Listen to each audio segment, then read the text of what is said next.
all the people that have gone out there against the mainstream media and said, you're going to call us racist? You're going to call us potential Timothy McVeighs? Fuck you. War.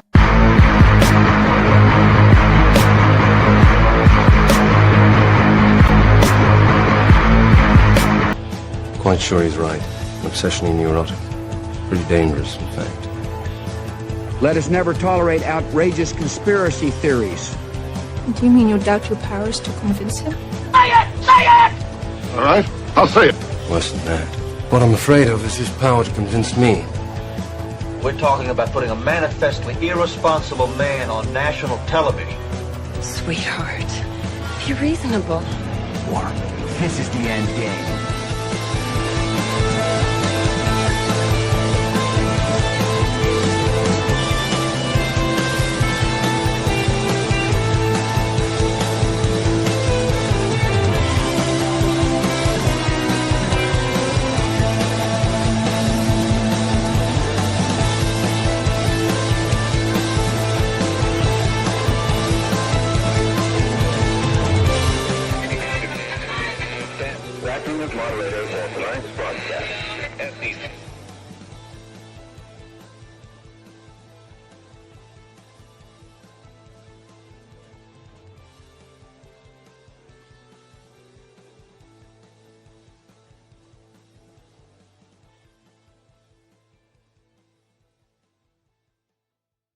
I mean, as long as you're reasonable. You have to be reasonable. We have to be reasonable. Thank you very much. You don't know that I'm going to even do it. You don't know. I may do it. I may not do it. I mean, nobody knows what I'm going to do. Chris, please explain to the normie we need to finish what we've started. All right, everybody. It is Friday, July 18th. That's what I meant to say. 2025. Off to a hot start. I'm your moderator, Chris Paul. Let's be reasonable. I didn't even say that it was let's just start again. It's the 180th day of the golden age. Man, Friday or something, you know? I'll blame it on that. Okay, so Donald Trump is currently at the White House with an enormous number of congressmen and senators, and he is signing the Genius Act. So I've been paying attention to that. I don't know where they'll be at right now. I think he's still speaking, but he was going through a long list of thank yous. I just want to, before we get started on other stuff, I want to play the introduction here where Trump walks in. There's already classical music playing. The room is full, everyone's seated. And finally, Trump arrives. And I'm going to speed it up just slightly once we get into the talking part, because the first few minutes are totally worth listening to, and he's hilarious. So here we are.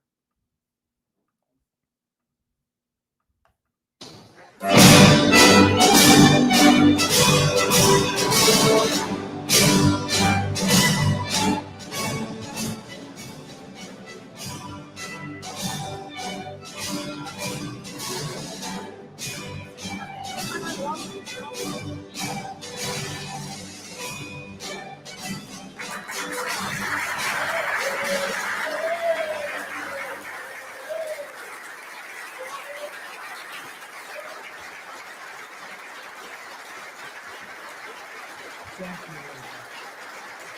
Thank you, Tom.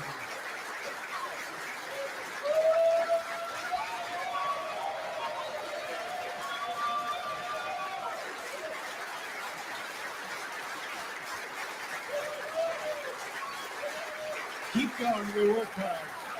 We work hard. Thank you.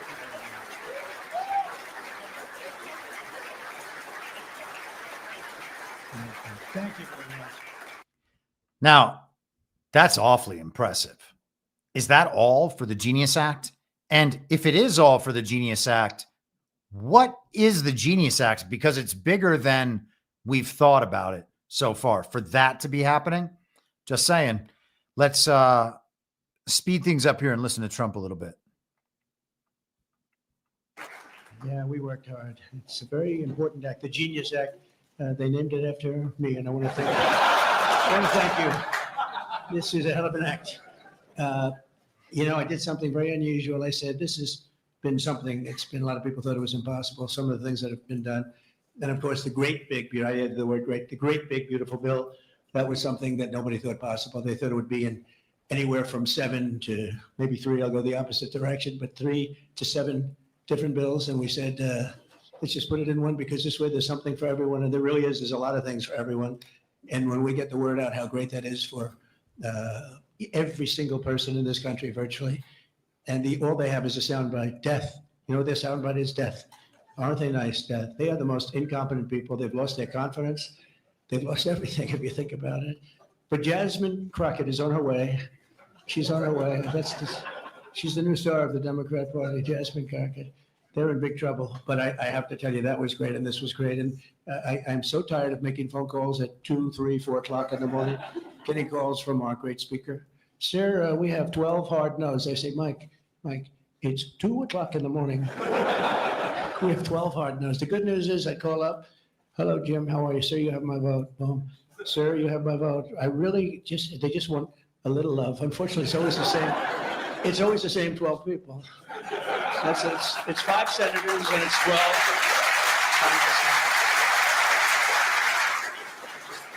And I actually said to John Thune and I said to Mike, I said, listen, I want to have a party, but not to those people that I have to speak to endlessly every time. And they're wonderful because they always seem to come through, other than a couple. Rand Paul Jr. from Congress and Rand Paul from, other than a few people. But I said, I want to have them over. We're going to have a party for everybody in Congress, everyone in Congress except 12. We're going to have, and Mike is Tom. I'll tell you what, Tom is definitely coming. The whole group. Where are those 12 people? They're the only people I don't see. We could do it today. We don't have to vote. And I would say, of the 53 senators, 48. We're going to have 48 in here. You won't even have to come to that one. But these are the greatest people because they always vote yes, and we don't have to go crazy. You trust us, we trust you. And it's been a very special group of people. We really do. I mean, 96% phenomenal and 4% extremely difficult. Do you agree with that? But they get there, most of them, not all of them. Those are the ones we really don't like. But I want to thank you all for being here. This is really a big day. This afternoon, we take a giant step to cement American dominance of global finance and crypto technology as we sign the landmark Genius Act into law. So congratulations to everybody. This is a big deal. They've come a long way since the Biden administration, when they had no idea what you were all talking about. And half of you were under arrest for no reason whatsoever. For no reason. And we want to have it, not China. China wasn't actually, they were watching this. They like it. And we've got this, we've got AI, we've got a lot of great ones happening. And this is a very big thing. And I want to thank the bill's author, Senator Bill Hagerty, a very good friend of mine. All right, and we can leave it there. I'm going to have to spend some more time on the stablecoin thing and this Genius Act, because it seems like just the vibe of the people in that room and the way Trump is presenting this event, it seems to be more important than we might think at surface level, at face value. And considering the timing, the day after a major news story attempted to take him down, he announces this morning he's going to have a big signing, announces a Hannity appearance tonight. They tried to steal a news cycle, it would seem to me, and it looks like Trump has not allowed that to be successful. And that's a lot of what we're going to talk about today. That was pretty interesting. Also interesting was the way he described the vibe within the Republican Party and people coming around eventually to help him out. He said there are 12 congressmen and 5 senators, and we've certainly witnessed that back and forth over time. Maybe it's just for effect, maybe it's just for storytelling purposes, or maybe they really did want the president to want them. The horse trading in Washington, maybe they think it helps. I don't know. But some really interesting stuff in there. And we'll, like I said, think more about this stablecoin thing. It's kind of been on the back burner for me, but I guess it should be moved up to the front. Okay, so let's get into the rest of what I was planning to talk about today.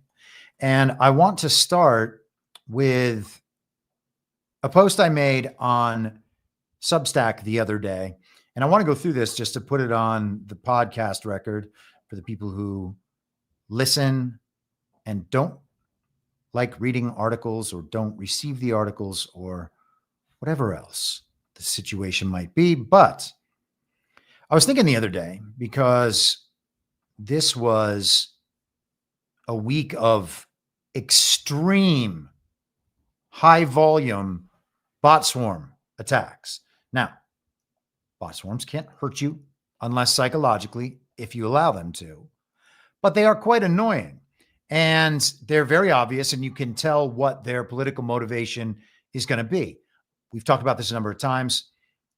We had the NAFO op, the North Atlantic Fellas Organization. It was a bot swarm and like troll factory operation to support the Ukraine war scenario. Then we had another one with the Ron DeSantis campaign. And now we have one on the Jeffrey Epstein files stuff.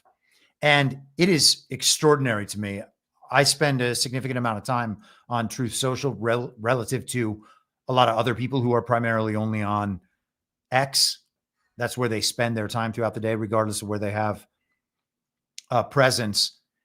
But all week, just beset by Epstein bots. All of them, nearly all of them, created within the last week or 2 weeks. All the messaging, very in line, very, very much the same. Also, there are pro-Trump people pushing that op too. I'm a Trump supporter, and pro-Trump bots, I should say, not people. But they will approach their social media personality saying, I'm a Trump supporter. I've supported him for this long and this long and this long, but this has gone too far. Okay.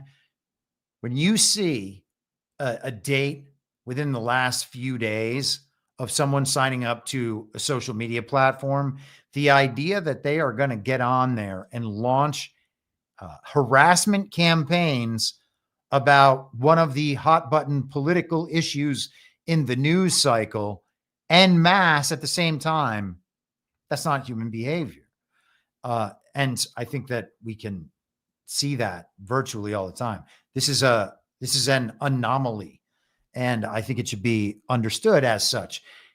And the point of the anomaly is to suggest that they are waging psychological warfare on Trump supporters attempting to cleave Donald Trump from the MAGA base. This is something they've been trying to do for 10 years, attempt after attempt after attempt after attempt, and it has never worked. And it's not going to work this time, of course, but it's important to recognize what these efforts are and what the tactics they use are, so that we can prevent ourselves from getting hoodwinked, getting psychologically manipulated by people online. And so I wrote this up the other day because it's called Test Your Sanity Every Day. That is something that I actually do focus on doing. And in the post-2020 election period, I would simply ask myself, when I'm talking about fake elections and analyzing everything through the lens of fake elections, which is not an easy or pleasant thing to do. It's a very lonely thing to do because everybody else is engaged with the mainstream news cycle and the reality as the consensus agrees it exists. And here's this other guy saying, actually, it's not like that. It's a different way entirely. And the fact that our elections are fake proves that it has to be a different way. And so that's a very critical piece of information that a lot of my argument rests on. And I think that I have substantiated that argument beyond the standard of proof for 4+ years now. Okay. There's absolutely no reason to believe in the legitimacy of our election systems. Therefore, they cannot elect legitimate politicians. And everything must be understood from that. Okay. It is only at bottom a power game. There are only two sides in that power game, the worldly side and the godly side. And so we try to go to the godly side. We are the people who do not worship the state. The people who worship the state cannot be on the godly side. Okay. They are on the side of that evil twin faction. They worship the state. They are statists. Many of them are globalists. Many of them are Zionists. Many of them are Marxists. Many of them are neoconservatives. But they are all quite worldly, which is why they want to coalesce power among people of their class and demographic and eventually hope to control everything. And, there might be supremacist movements within that think they're going to ultimately be the winners. Their race or ethnicity or religion is going to ultimately win. There might be that. But if you are focused on acquiring power, if you are focused on material wealth and reputational status, you're operating in the worldly realm. Okay, there is something beyond that. And to prioritize only the things of the world is to deny all the things beyond that. It's to say, no, the things I worship are right here. These are the primary forces in my life, and everything else comes in second to the worldly concerns. There are a lot of people who think that way. They think that the entire point of human existence is simply to acquire things and to have experiences. Okay. And so, it is from that perspective that people on our side are deemed crazy for religious beliefs or political beliefs, or the epistemology I have, for instance, where I'm telling people that the thing the television is showing them isn't actually true or real, and they can't wrap their head around it. They think I must be crazy. And the truth is, I might be crazy, just like they might be crazy. Part of knowing you're crazy, or part of being crazy, is not knowing you're crazy. So how do we respond to these people, and how do we know that we're not the crazy ones? Okay, so let me just get into this. Maybe reading it would be better than me re-explaining it. We've been intentionally deceived throughout our lives about every single aspect of our existence. Our governments were hired to manage us. The news is just some story or rumor or advertisement. Our elections are fake. Our doctors are drug dealers who make us sicker for profit. Our legal system is designed specifically to exploit us. Our allies and enemies have been misidentified. It's all upside down. There are people who think what I just said is crazy. As a person who gets disagreed with quite often, it's crucial to be constantly checking whether I might be the crazy one. Though mainstream consensus is overwhelmingly produced by manipulation and conditioning, not every consensus is. I might be the crazy one, but the person calling me might be the crazy one. It's us or them. I proceed to take inventory of my rationale, my premises, my mood, etc., and try to resolve every possible conflict with them that might be raised. If something is off, then the problem is probably mine. It's impossible to be perfect in reconciling for worldly accuracy, and I am certainly not perfect, but progress can be made, and we can improve our ability to deeply examine the structure of our own beliefs. It's good to check ourselves against the things of the world, things that are entirely human, but once done, it cannot be all we do. In the inversion, it is entirely possible to believe everything is actually its opposite, to check every worldly box for accuracy and, despite reconciling, still be the crazy one. That means that checking our facts and our sources for accuracy is not sufficient to disprove insanity. If we think it is sufficient, then we are insane. And in parentheses, sooner or later, words must have a real meaning. We pretend that the definition of crazy is doing the same thing repeatedly, expecting different results. We believe this because some scientists said it, or so we were told. But doing the same thing repeatedly and expecting different results is already the definition of practice. Assuming everything worldly checks out, if someone still thinks I'm the crazy one, well, that's something to take seriously. Could I be crazy and not know it? Of course. Crazy people don't know they're crazy. But if everything worldly checks out for me and checks out for the person who thinks I'm crazy, then it's just one of us or the other who qualifies as crazy. At that point, I recall that the people saying it or thinking it are scientific materialists who believe their spiritual life exists for the purpose of being reassured they're great people, no matter what evil they do and support. Most, parentheses all, are ultimately nihilists, resigned to a life guided by the acquisition of items and experiences, and many of the experiences are now virtual. They don't believe in a soul or in the afterlife, so they think it should be everyone's highest duty to purchase as many things as they can and try everything that sounds appealing. This is our conditioned purpose as humans, which is to say no purpose whatsoever. I know this because I used to be this way. To be clear, I am in no way opposed to people having flourishing, practical, worldly lives, but that wealth must be a product of a flourishing godly, moral lives, or it is for naught. This remains true even with obscene worldly wealth. We can look after worldly material interests without being scientific materialists. People have been doing this since ancient times. The conflict is the same as it ever was. Over time, within the inversion, the lives of the worldly will always, quote unquote, improve from the perspective of a scientific materialist while they age their way into the void. A little more stuff every year and a few more experiences. They will say they are happy. They will be, quote unquote, even happier once they have acquired the items they want, but don't currently have, and do things that sound like they'll be impressive to third parties in the future.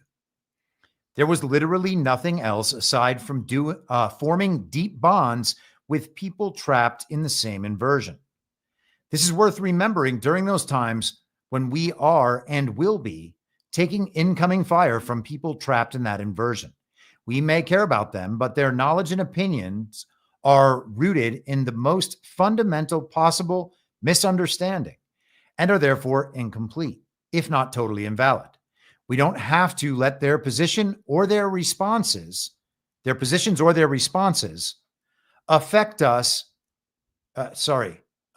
our spirit or our thinking in any way. When I see typos, they totally throw me off.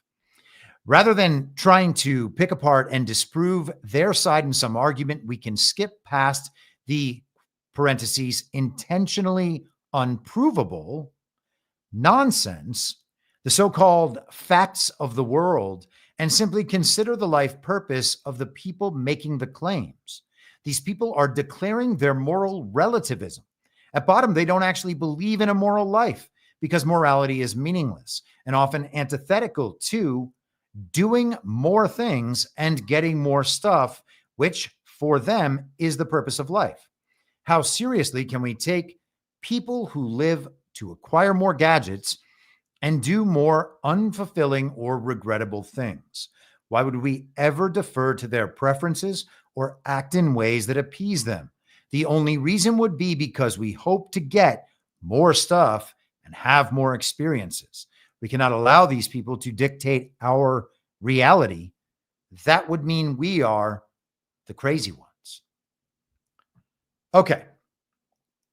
So to place that in perspective of this Epstein files business, and in the piece I wrote yesterday, if you read it, you will see that I called the Epstein files experience a 12-day war, because that actually was 12 days between the FBI and DOJ release of this unsigned memo stating that the Epstein files had basically been fully released and there was nothing else there that they could give the public, and kind of the major decisive moment of the operation last night. The operation last night, doesn't matter what happened, why it happened, but it's going to go one of two ways, as everything will. Either it's going to force people who are still in that totally dependent mindset, believe whatever the authoritative source says. They know that we are the enemy and whatever is bad for us has to be the right thing. Okay, that's all they know. And as long as a piece of information is framed in that way, that it can be used to harm us and our cause and Trump, they can sell that idea. It doesn't matter what they say to people. Hey, you know what? All of you go and tell all our enemies that men can be women and women can be men. Okay? totally antithetical to the most fundamental and basic fact of nature. But no matter, it's going to be effective in attacking our enemies. So by all means, repeat this out in the world and help us build the world where that is true beyond question. And for real, no one's allowed to question it. That's where we are right now. And these people on the anti-Trump side have spent the last 2 weeks certain that Donald Trump is compromised in the Epstein files, and this is going to be the silver bullet that finally brings Trump down. And so the bot armies are out in support of that online. We can see and understand the tactics, and the psychological war component is to demoralize MAGA supporters, just people at home on their computer or on their phone trying to figure out what the hell is happening in the world. The bot armies exist to demoralize everyone, okay? All of you, the bot armies exist to demoralize you. That's why the influencer networks exist as well. They are trying to build for you in your understanding, in your perception through the screen. They are trying to construct a world as it does not exist. Okay. And all of this ends up in support of that. All of it designed to eventually make you think you are absolutely crazy. You can check all of your knowledge, all of your reasoning, everything you could possibly know, get it all perfectly sourced, be certain that you're right, and someone else can present an equally well-sustained and supported position that is in direct contradiction to yours. And that is because of this particular distinction. Okay. And we have to then try to find a bottom. If we can't sort things out just by having an argument about our little facts and what they mean, then there's got to be something deeper. Okay. At the bottom, what fundamentally are they getting right or wrong? Is the most important thing the world, the material world as it exists, as we are able to interact with it, and as we are to have a potentially more or less suffering-filled human existence while we're alive, okay? If that's all there is, the entire world is going to be perceived in a different way under a different set of priorities. If they want, but none of them, by the way, will admit that the science is their religion, that they are scientific materialists religiously. Okay. They will not go out and admit that. And they will not admit that the acquisition of material goods is their highest priority. I mean, some will, of course, and they think that it's all survival of the fittest. It's all based on evolution. And of course it is, right? Because what is evolution? Well, it's the same as the bullshit about outer space. It's supposed to invert your understanding of your existence. Okay. It is an inversion of religion. It is intentionally that way because it is trying to prop up the worldly realm as the only thing that matters. So they have an explanation for everything, and you have an explanation for everything, and theirs matches that worldview. Yours matches a worldview that's not retarded. Okay, because that is retarded. And again, I say that as someone who used to experience that very form of retardation. It just still remains retarded. Okay, so if you are made to feel at any point like you are the crazy one, or like you are stupid for supporting the things you support, especially when it's strangers online that may or may not be human, just ask yourself, which of these two worldviews is this account supporting in its interactions with me? It's going to be worldly every time. And then as soon as we recognize that, we still engage anyway. Why? Okay. Honestly, why? There's no argument to be had with these people. You're not going to convince them in a calm and rational manner. people will seek you out and seek out information when they are ready to be convinced because they have finally realized that something's wrong. And they're not going to be convinced by the whole thing at one time, maybe, but over time, they might be. Okay. But if you get down to the bottom and ask yourself, which of these worldviews do I support? Okay.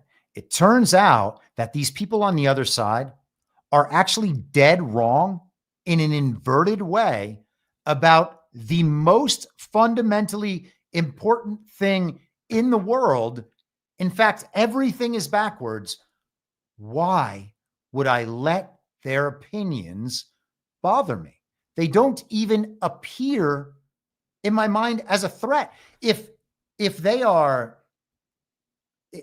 something like that was happening from someone I cared about, someone who was close to me, obviously my reaction would be different because I would be pre-biased toward sustaining our relationship, protecting my character or self-image or whatever my psychological motivations might be. That's a different scenario. I'm talking specifically about the political attack points and the campaigns waged by bots, by influencers, by media, by corporate systems of power when you get to major psyops like Black Lives Matter or COVID, for instance. And you can go all the way up to the top when it comes to those ones. But ultimately, the people arguing that masks might work, to use an example from 2020 and 2021, are already levels removed from understanding that forcing people to put cloths over their face to not save people from a disease that doesn't exist, well, it's hard to make a moral case for that one. It's hard to think, oh yeah, Jesus would muzzle everybody. Sure. Who would Jesus muzzle? Oh, man. I mean, it's just like from jump, they're talking about the wrong thing. A, masks don't work. B, COVID, give me a break. C, you're allowed to force me. Like, skip A and B, okay? It's only C. And they're only wrong. And they can only be wrong over time because over time, as people awaken, everything goes back to the other side. All right. I think of it as an hourglass being turned over. And the sand just representing the people slowly heading to the other side. All right. And it is our purpose to never allow that hourglass to be turned back over. But it ain't going to be even full on our side anytime soon. It is still only flowing in that direction. And so we just continue to wait for it to flow. And we continue on the right side of these things, holding on to some principles, not depending on all this worldly bullshit. Okay? Because everybody's all in their reputations this week. These last 2 weeks, that they've been showing everybody how much they care about the children. That's what they're doing. They're caring about children while going after Donald Trump, just as they have been for 10 years. Okay? How many people who are not Trump deranged were demanding the release of the Epstein files and going hard and aggressively after Trump to get him to release them? All sorts of ops online were firing off about that. Okay. There are all sorts of people in like the pro-Nazi op, for instance, who declare themselves to be right-wing in every single way, but supporting Donald Trump. They know that Donald Trump is just like a servant of world Jewry, and therefore Donald Trump is also on the evil team. Like they'll get involved in an op like this. But they are ultimately, they might support Trump against Biden, but that's just for political posturing, like everything else is for posturing. They don't actually want the change agent. They want a world that existed 100 years ago, and they want to have it exist again, even though that is directly in line with the regime playbook. Okay. Because they are servants ultimately of the regime and of these moral concerns. We've been talking rather consistently over the last month, little over a month now, 5 weeks tomorrow, I guess, since actually, let's go with 5 weeks ago from today. We can start there. Friday the 13th of June was the Israel attack on Iran that began the 10.5-day war. And war in quotes, of course. Okay. The next day, we have Donald Trump hosting the military parade in Washington, D.C. And we watch the Army unit be sworn in and swear their oath to support and defend the Constitution and the president on, something that was broadcast in numerous outlets nationwide, a viral event for certain, with the No Kings rallies going on the same day. So he has the military parade, a very clear show of strength to the global regime. Look at this. The military is on my side. Okay. Here, country, behold, the military is on my side. Right? Has anybody really questioned that? Certainly no Trump supporter has questioned that. Regime supporters believe that Joe Biden was commander-in-chief of the U.S. military from January 2021 to January 2025. That's ridiculous. And again, those people are the ones who thought they could finally get Trump over these last 2 weeks. So we have the military parade, big optical display, and then first thing Monday morning, war room begins. Eric Trump shows up, calls his dad the greatest rhino hunter in history, and then Tucker Carlson shows up to, I guess, red pill the normies about the neocons, the Republican establishment, Fox News, and maybe Israel. It's not a coincidence. And so 6 days later, we get, I think it was 6 days later. Yeah. We get Top Gun Maverick in real life. And all of a sudden, Iran's nuclear threat is gone. All right. But the entire time, since that point, I said at that time, I thought that was a declaration of war on the regime. And then War Room on Monday was a declaration of war against the remaining members of the Republican establishment and of the neoconservatives, quote unquote, right-wing media, which is all honestly just left-wing, global regime, collectivist, statist media. All of these people were going to be put in the crosshairs. And it turns out tech as well. And what we've seen is narrative warfare waged directly in the faces of all the people who support the Republican establishment, support the neocons, support the warmongers, keep watching Fox News, and the tech bros.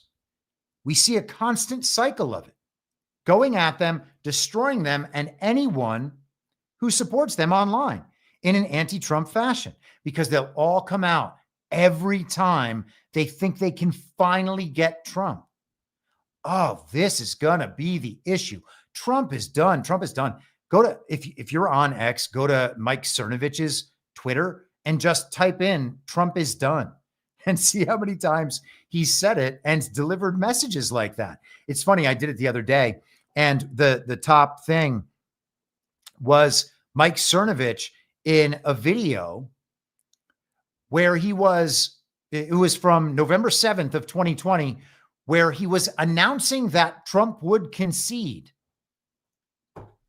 Just a couple hours after the mainstream media had told us that Joe Biden won a very real election by getting 81 million real lawful American votes, which of course did not happen. Mike Cernovich immediately out there, Trump will concede. Did Trump concede? No, Trump has never conceded. And Mike Cernovich has never been right. He's just on one side of the mainstream divide. And because you risk your reputation more often on that side of the mainstream divide, there are fewer people over there who will do that. but it is quite profitable to be in that position, just on the other side of the mainstream divide, with fewer people to capture all the attention. Okay. So they get far more powerful than any of their thoughts would actually justify. And we've seen that pattern for far too long. So these people are now being exposed again and again and again and again and again. And I don't know how else people can see this stuff. As far as I'm concerned, nothing could be more obvious than watching people online take anti-Trump positions because Trump has set them up to do that.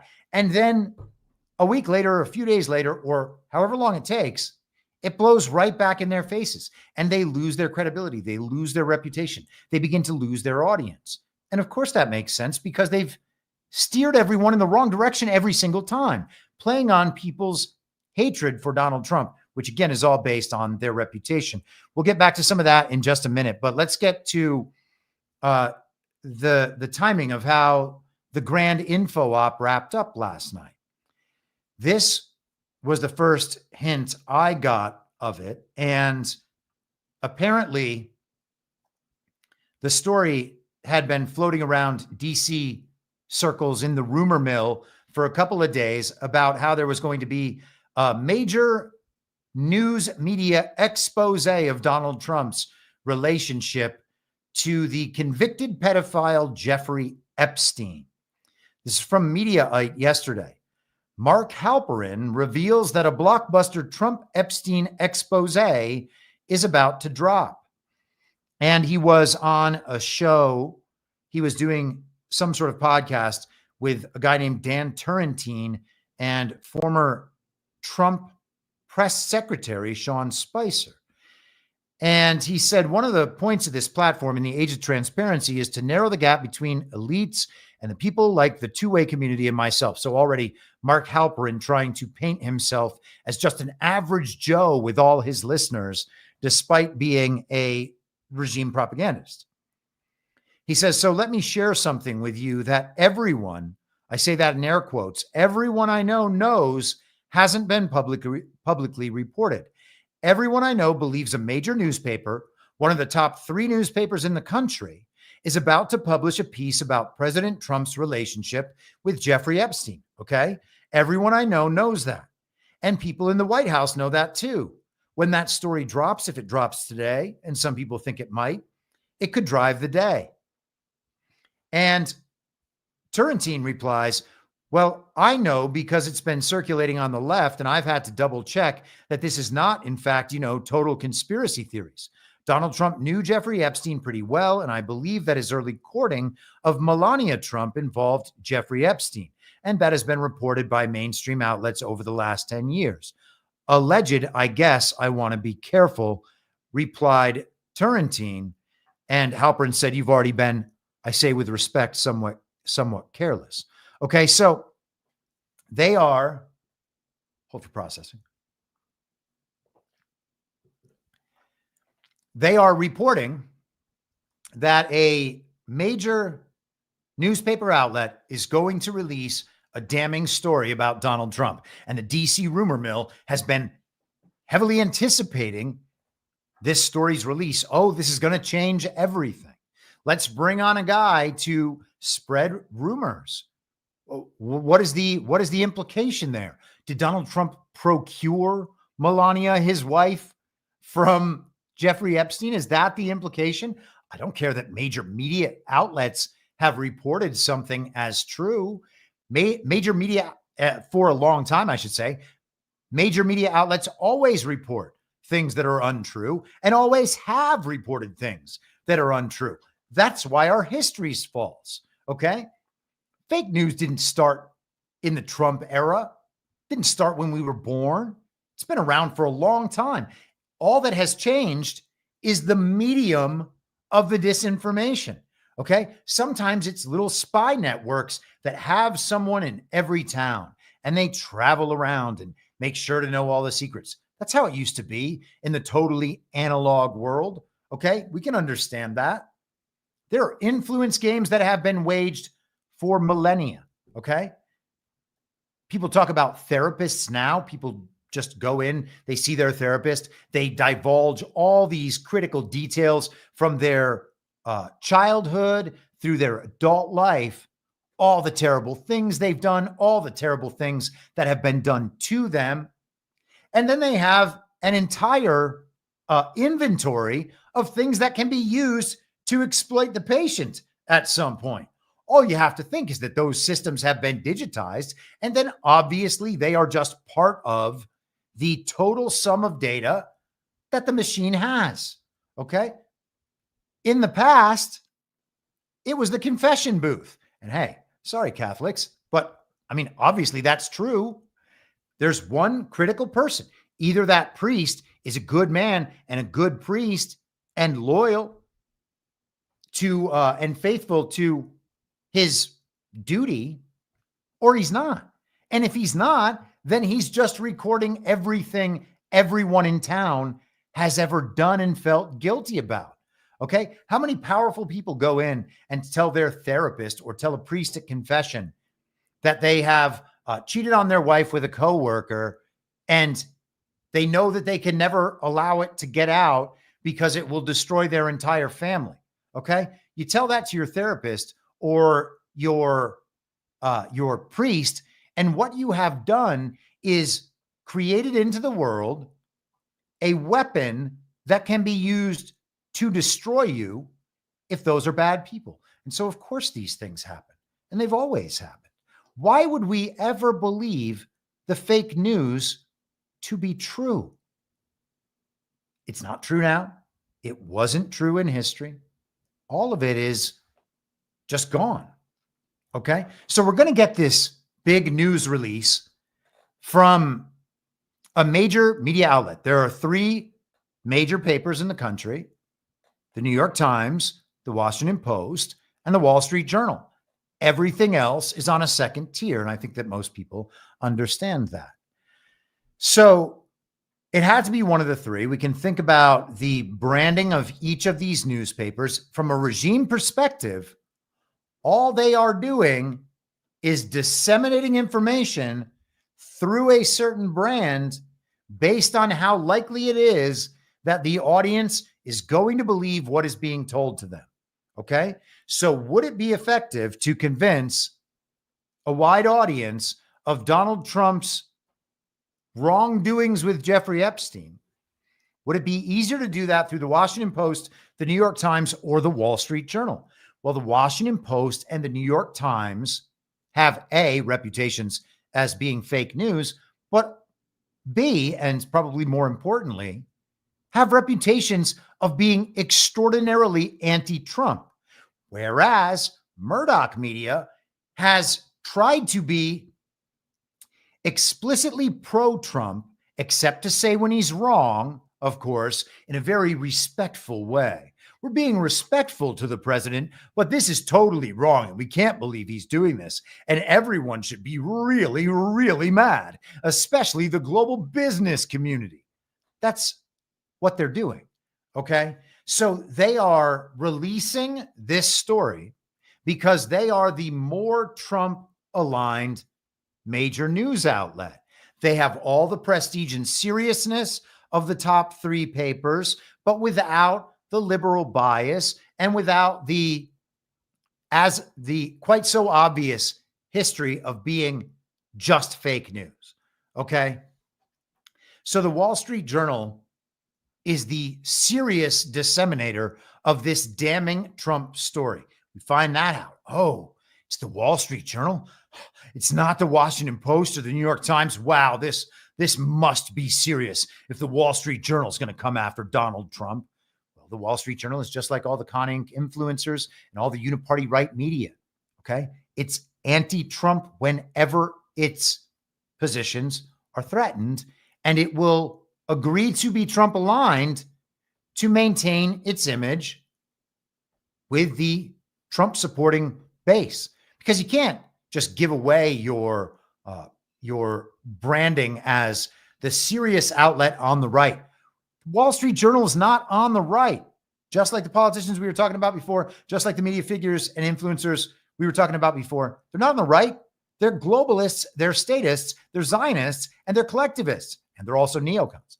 So they're clearly not on the right, but their branding is on the right. And so we think it's on the right. And the public perception is that it will be more credible because this is a major newspaper on the right. This is the right's prestige newspaper. That's how it's viewed from the left. And it's also how it's viewed from the normie-con sphere. Okay. They think that that is like the authoritative source when it comes to all things politics. Well, the Wall Street Journal said it. So, I mean, you know, it's got to be true. It's not like it's just one of those liberal rags saying it. This is the austere Wall Street Journal, the very serious newspaper of people who really understand money. Yeah, they totally understand money. They just don't understand that it's all controlled by the central banks and that the economy is controlled from the top down in global fashion. Okay. But they totally understand money. We got to stop taking these people seriously at all. That's just what it is. Okay. And people are like, well, then our whole world's going to fall apart. You're not going to take any of it seriously? No, I'm not going to take any of it seriously. And my whole world's just going to stay exactly like it is. I've been doing it for a long time. By all means, take it seriously. See how it goes. Or you know what? Stop. Just stop taking it seriously for a few days and see if you miss anything. Eventually, you will feel like, oh, hey, I'm not stressed out about politics anymore. I mean, look at how ridiculous all this is. I was seeing things on a screen and having these extraordinary emotional reactions. It was just dominating my headspace and my day. Now, not a big deal. And I mean, you can see the scripting of the narratives at this point, can't you? And if you know the narrative's scripted, then it's obviously not a spontaneous, organic, naturally occurring series of events, and which means you can't treat it as though it was. Okay? It takes an entirely different paradigm for analyzing that and trying to figure out how to provide yourself useful and usable information on how to proceed through your life. Okay? And that is ultimately the point. I wrote this yesterday, and I would imagine that many of you saw it. I published it on Substack in the afternoon, and it is called Artificially Intelligent Flattery. Before we get to this, I'm just going to quickly check the chat and see how everyone is doing. That was quite an opening monologue. I guess you could call that a monologue. I mean, the whole show's a monologue, but you know what I mean. Okay, let us continue.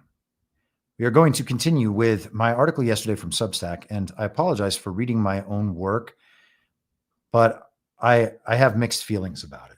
I hope that this is worth your time, and I'm open to your feedback on that. If you would rather just read them and have the show focus on something else, well, then fine. But if that's your opinion, also understand the reason that I do it this way is so that the people who maybe aren't Substack subscribers, don't spend much time on Substack, still get the experience. That said, if you listen to my show with any regularity and you're not subscribed to my Substack, that's probably silly. I'm not saying you should be a paid subscriber. I appreciate it when people become paid subscribers, but you certainly don't have to do that. And pretty much everything is either free when I release it or free shortly after in a few days or whatever. So, okay. With that said, artificially intelligent flattery. Wait, darn it. That was not the one I wanted to do first. Although that one is fun. I just wrote that before bringing this here show online. So hold for processing for one moment because I have to pull up the proper article. How do I do it? How do I do it? So the article I meant to refer to is this one from Substack.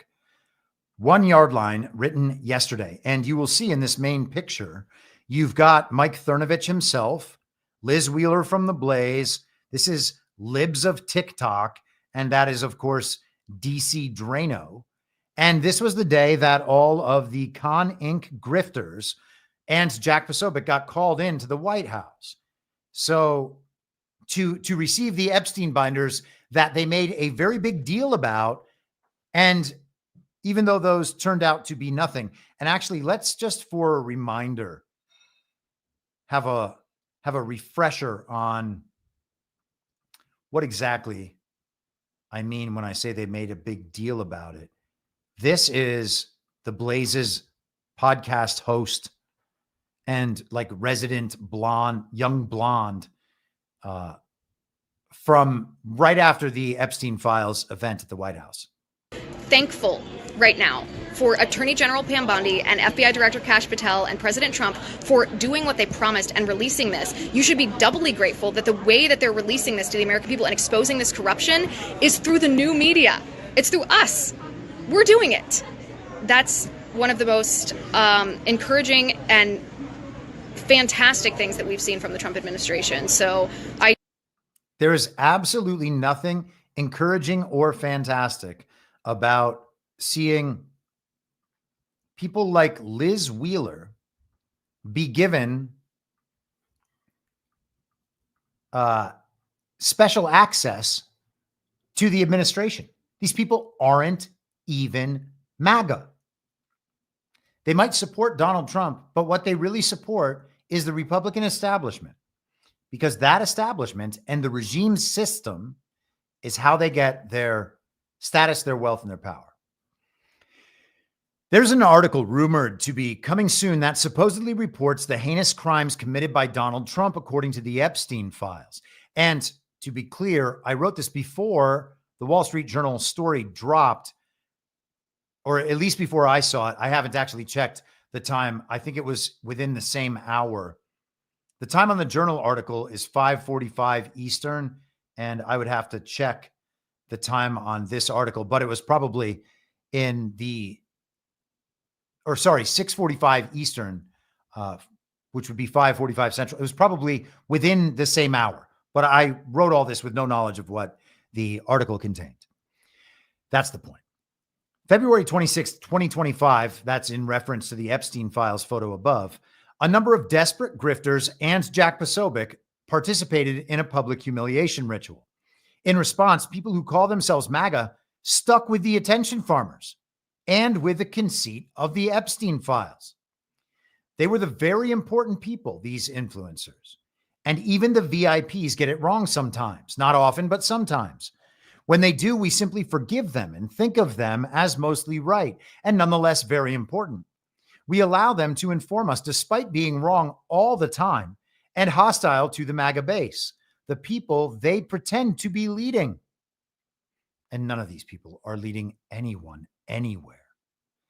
The mainstream media has not gone away. It's been relocated to the screen in our pocket rather than the screen on the wall. We pretend it's different. We call them independent journalists. What a ridiculous misnomer. They are paid by the regime political corporation and its subsidiaries, so they have no true independence. Do we even need to pretend that journalism hasn't been inverted? The meaning of the word is what I'm referring to. They're supposed to be the objective recorders of our time, protecting us from evildoers, speaking truth to power, but they do none of those things. Why are they calling themselves independent journalists? Donald Trump's instigation and then navigation of the Epstein Files hoax have been masterful. The high-volume public conversation has allowed Trump and MAGA to pre-weather the storm. In the pre-Trump years, attempts to take down politicians would have received widespread buy-in from the public, assuming some part of the story had to be true. It's safe to assume the Trump side knew the article was coming at some point prior to the DOJ and FBI unsigned memo. They released it on a Sunday night on a holiday weekend, and the story resulted in a regime-led battle online in an attempt to cleave Trump from his MAGA base through psychological warfare. The Trump side has waged a 12-day war on the Trump-Epstein series and one. We should prepare ourselves for some phony news, aka fake news. It will sound terrible, incite our emotional response, and turn out not to be true. When the article drops, the fake MAGA and faux independent influencer and podcast sphere will go crazy over it, thinking they finally got Trump. And we've seen quite a bit of that. The attention farmers will make sappy, moralizing content. The call to action will be abandon Trump. These efforts will be supported with bot swarms. Social media accounts with no real person attached will be tasked with protecting critical narratives and attacking social media users through relentless harassment meant to demoralize them, cause them to quit. Recognize the moves being made. None of this is new. This is how the game has been played for 10 years at least. How many times have these same attention farmers attempted to divide Trump from his MAGA base?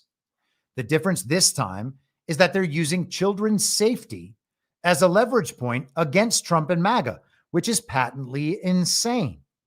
The Uniparty and its supporters do not care about children's safety. The Uniparty has facilitated and managed a human trafficking operation.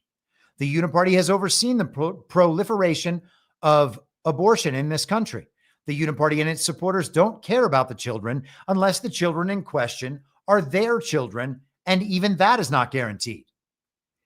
Donald Trump has shut down industrial-scale human and child trafficking operations. If he has truly ended illegal immigration, a literal slave trade, drug trade, and weapons trade at our southern border. It seems he has. This isn't complicated. The people going after Trump have never stood for anything, never expressed independent ideas, and most of them have never been censored. As they go after President Trump now, their attempts are transparently and indisputably based on rumors they themselves have helped spread because they believed them. Why did they believe those rumors without any evidence?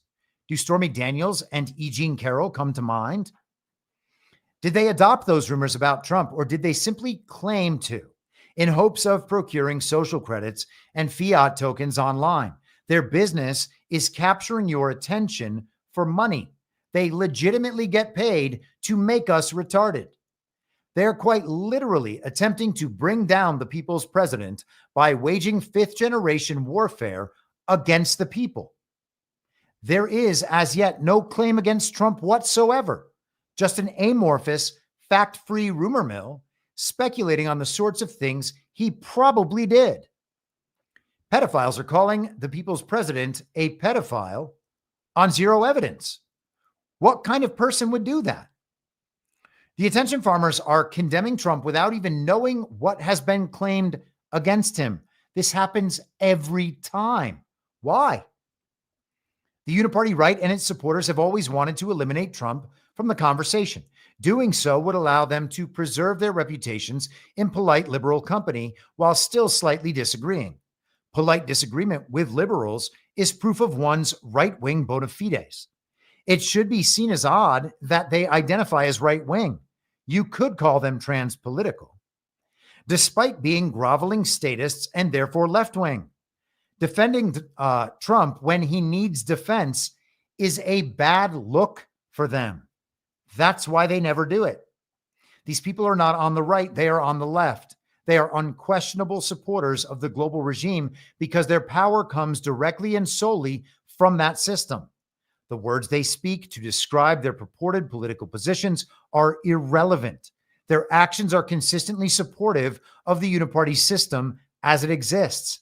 It doesn't matter that they claim to be anti-woke.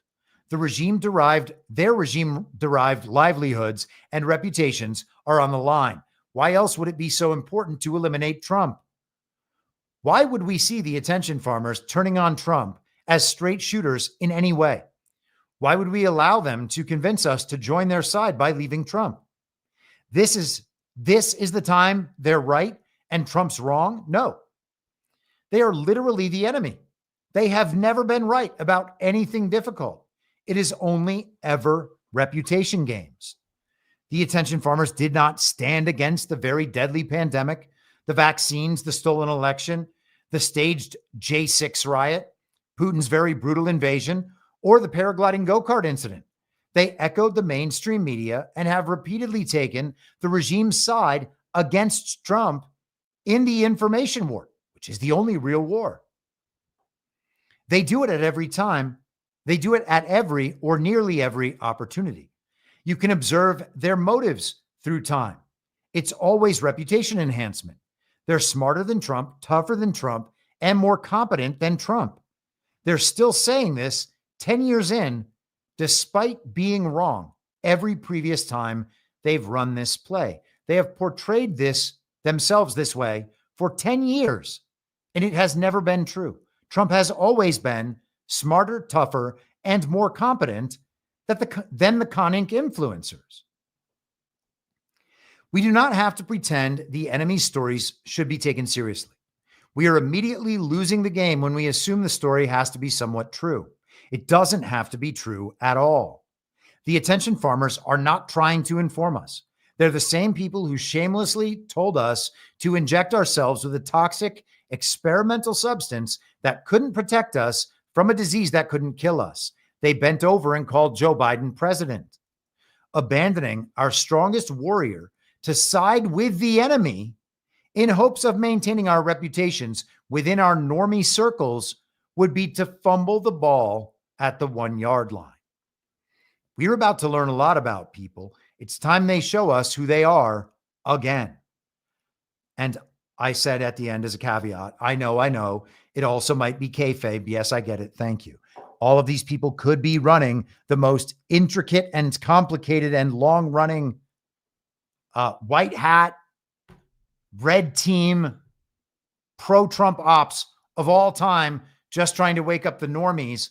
But none of them seem that smart or that talented, so it seems awfully unlikely. Maybe they are all just the highest level military intelligence operators, and we don't know it, except for Posobiec.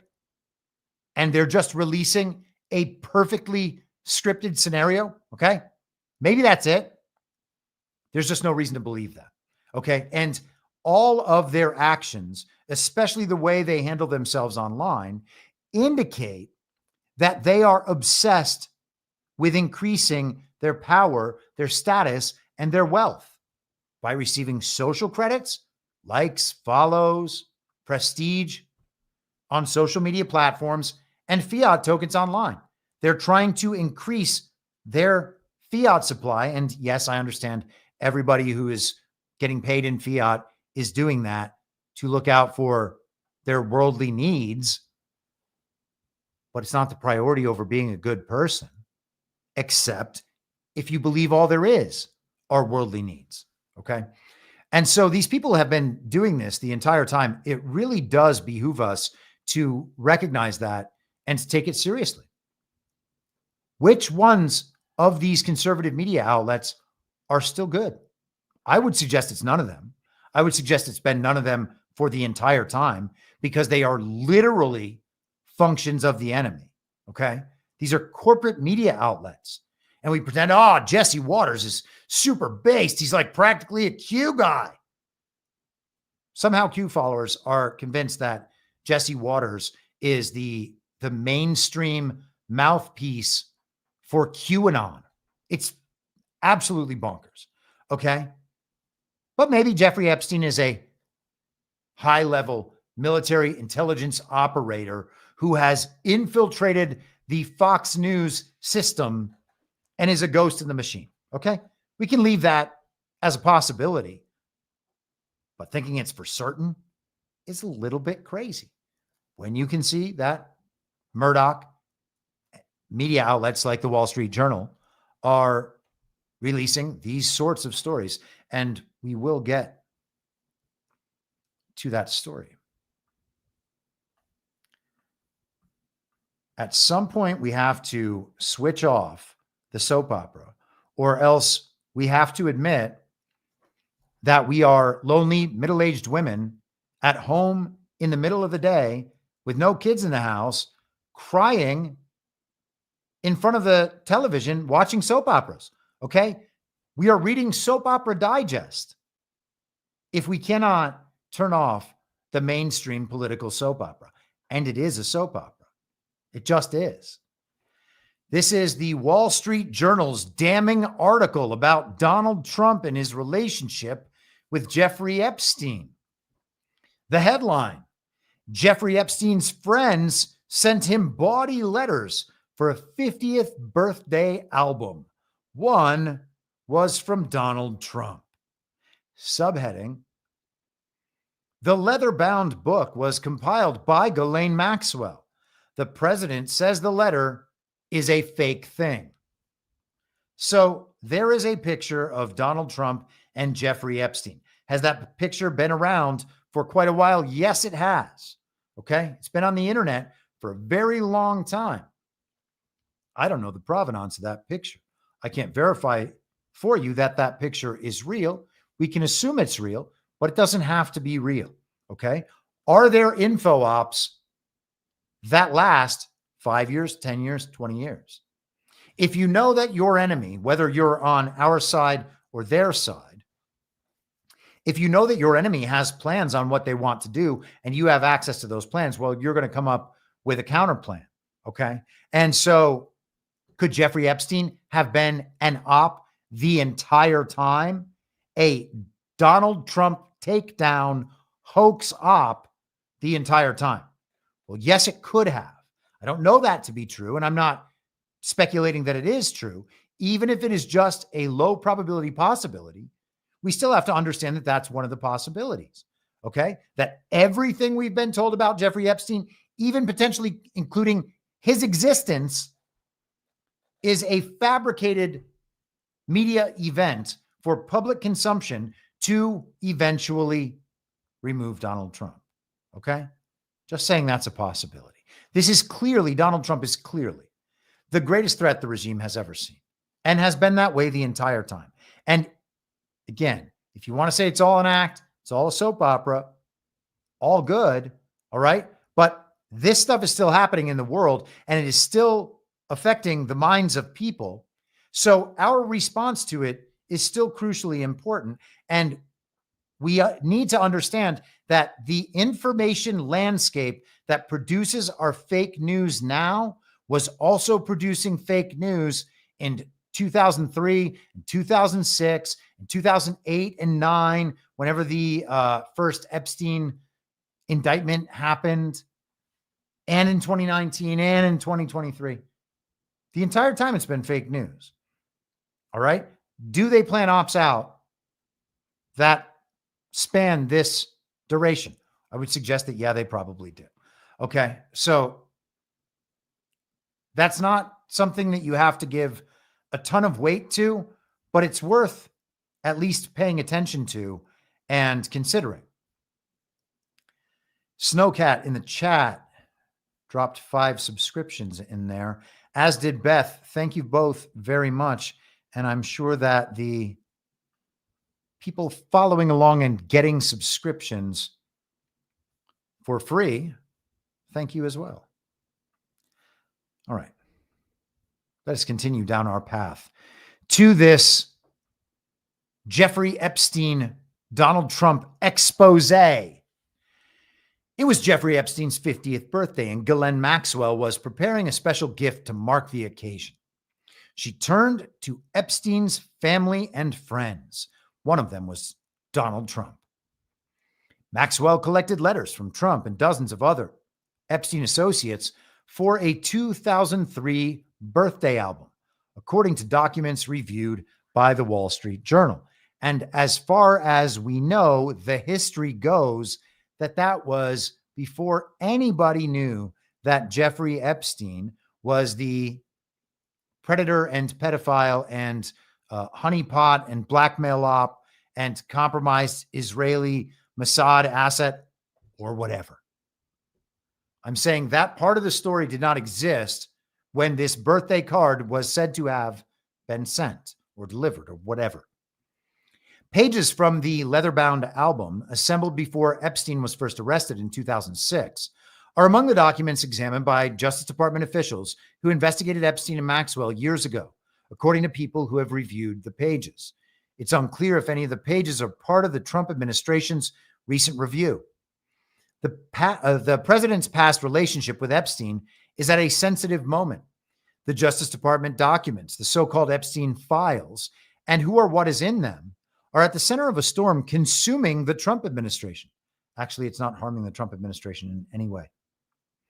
On Wednesday, after angry comments about how the files are a hoax created by Democrats, President Trump lashed out at his own supporters for refusing to let the matter go.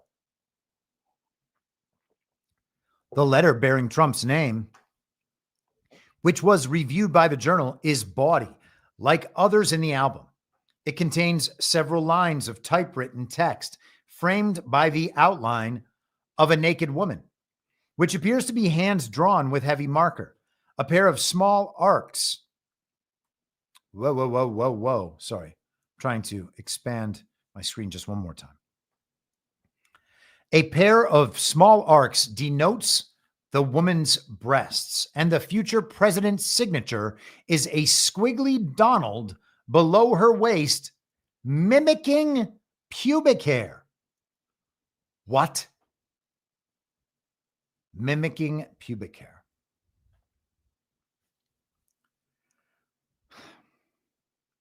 These are prestige journalists, the best writers in the world, the best writers in the news business, mimicking pubic hair.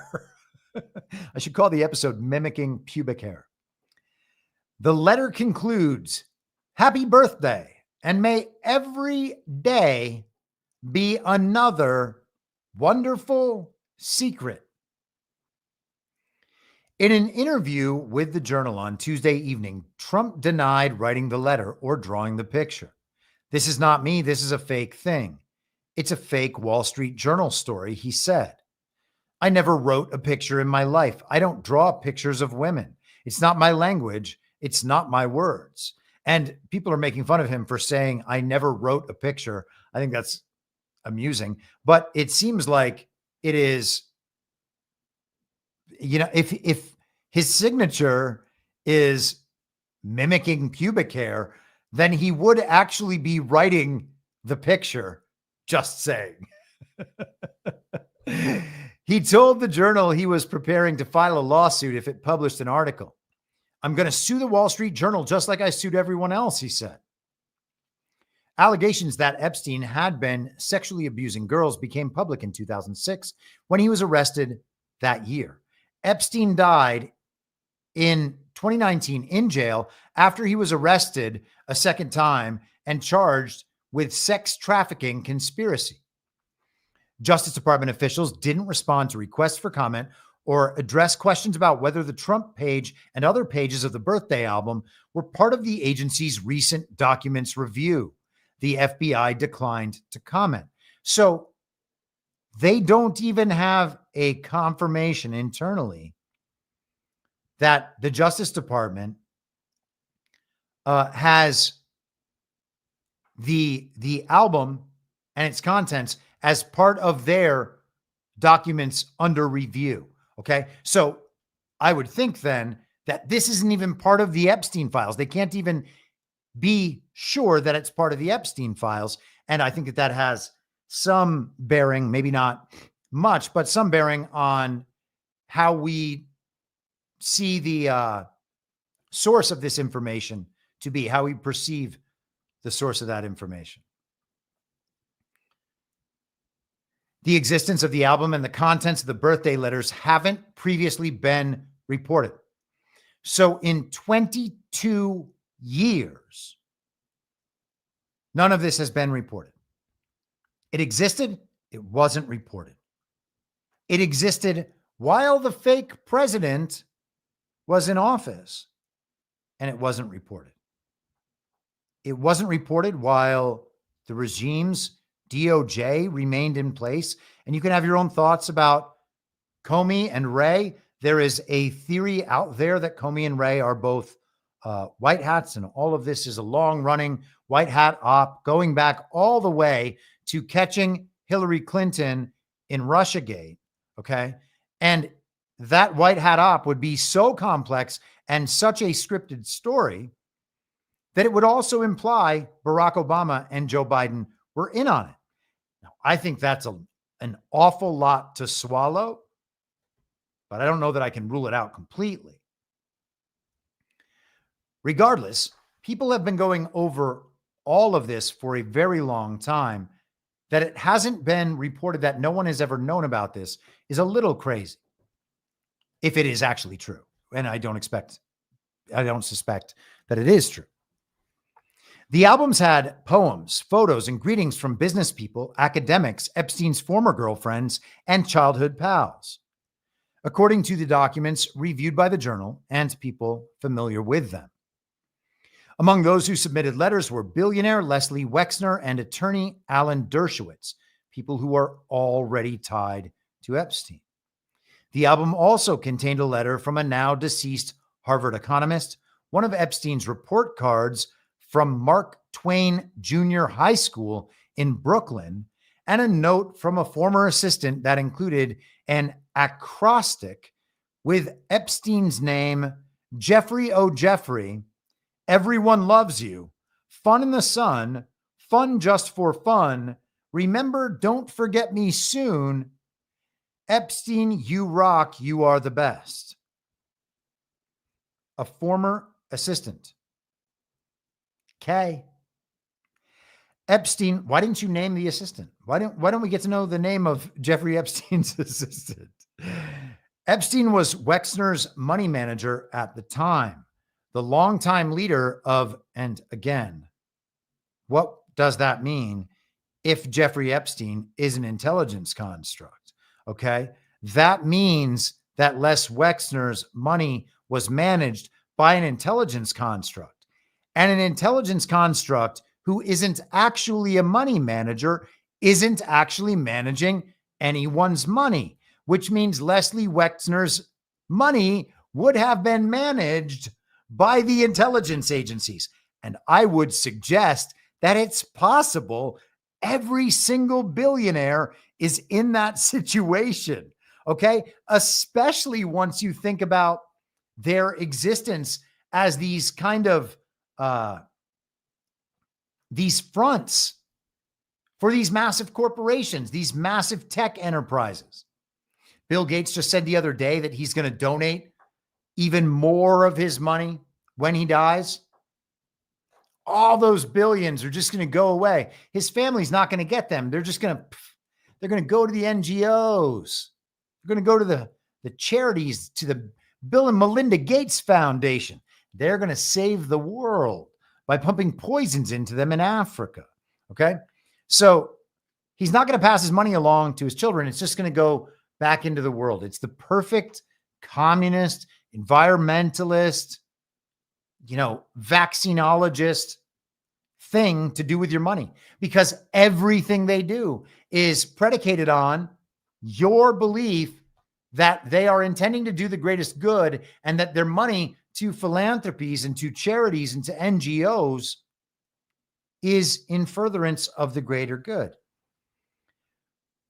That's a lot of billion. There are a lot of billionaires who give, I think the Patagonia billionaire is an example of this, but there are a fairly substantial number of billionaires who have promised to give all their money away when they die. Oh, we can't take it with us. And of course, we don't have an afterlife. And our families, they're just going to be fine with whatever small amount we give them. And of course, people will be fine. But we're just going to give the rest of it back into the earth, back into the machine, back into the system, back to the people. It's all very heroic in that worldview. Okay. It also suggests that maybe they didn't come by all that money in the way they are portrayed to have come by all that money. All right. Maybe they're not the world-class geniuses we've been led to believe they are. But in any case, understanding them as the fronts, the facade of these grand organizations, these enterprises that are, they call them world champions. And they call them national champions. If they're American, if it's an American, that would be a national champion. Like I can't think of the name offhand. I don't know why I'm blanking on it, but the founder and CEO of Starbucks. Starbucks is a national champion. Starbucks is the number one coffee company and coffee store shop in the nation. Okay. And I'm not saying it's the best. I'm just saying by volume and by number of stores and the rest of it, it is the McDonald's of coffee. Okay. That's just what it is. That's a national champion. If it was being looked at from the perspective of the entire world and Starbucks was the biggest in the world, and I think it is, then it's a world champion. Okay. And we hear that kind of lingo used quite a bit more lately. So we have regime construct corporations, okay, which present to themselves a public present to the public one side of their business. This is what we do as our business operation. And then behind that, they have an entirely different internal government-facing business that helps to implement the global regime's agenda, whether it's through their employee hiring practices, their data practices, their, what do they call them? ESG requirements. Okay. All of these things are control and manipulation tools used by the global regime to get corporations to fall in line. Okay. So the CEOs are just as much a front of those organizations as they are for the tech companies. Okay. And the corporations, the brick and mortar corporations, just like the digital corporations, are all tied into that global regime and all subservient to the global regime and to the intelligence agencies that run the whole thing. Okay. So if your money is controlled by an intelligence construct, your money is controlled by an intelligence organization, and your service to that organization in furtherance of the regime agenda is why you get paid all that money. Okay. I can't imagine very many of these guys made their money through their business acumen and their world-changing inventions. And we know that's not true because they have adopted the model of so many other companies, used their size to avoid any legal accountability, or just bought those companies out and bought them off in order to centralize, monopolize, and control more information. Okay. And they do that because the government has their back. So again, we're not talking about competent business acumen, just being able to get things done. We're talking about a situation where they have become part and parcel of a rigged system. Okay. So to say that Jeffrey Epstein managed people's money, I don't know what that could even mean. Let's continue. I hope all that made sense. That was a longer tangent than I expected it to be. All right, pausing for 1 second, having a look at the chat.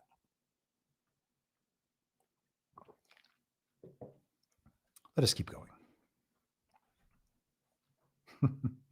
In the Substack chat, Katie said, maybe we should all just sign our names with extra squigglies to mimic pubic hair from now on in support.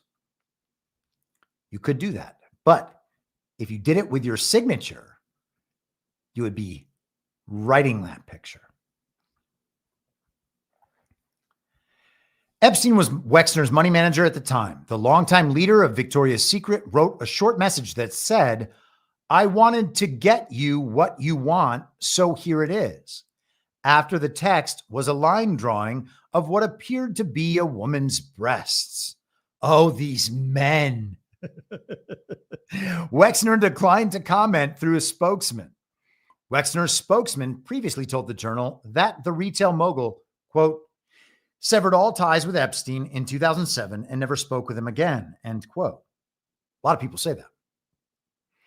Dershowitz's letter included a mock-up of a Vanity Unfair magazine with mock headlines such as, who was Jack the Ripper? Was it Jeffrey Epstein? What a joke.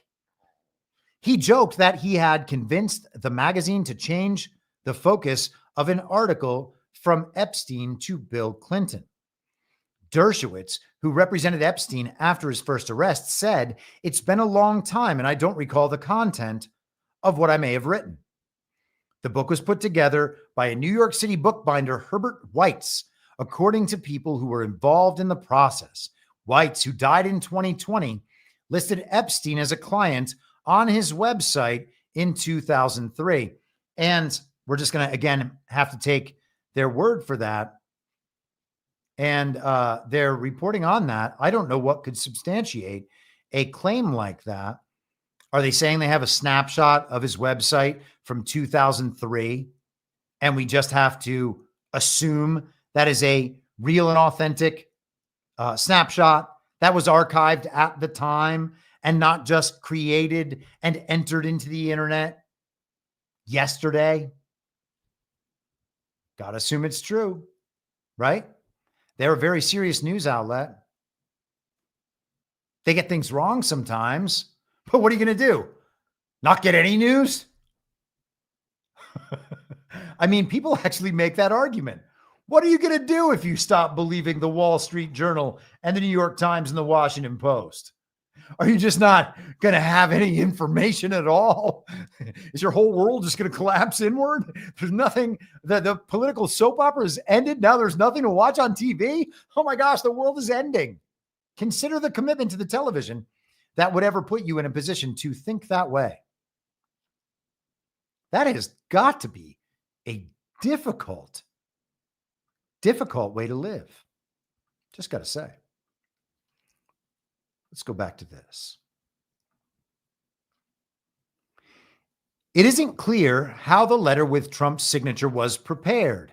Inside the outline of the naked woman was a typewritten note styled as an imaginary conversation between Trump and Epstein, written in the third person. Voiceover. There must be more to life than having everything, the note began. Donald. Yes, there is, but I won't tell you what it is. Jeffrey. Nor will I, since I also know what it is. Donald, we have certain things in common, Jeffrey. Jeffrey. Yes, we do, come to think of it. Donald. Enigmas never age. Have you noticed that?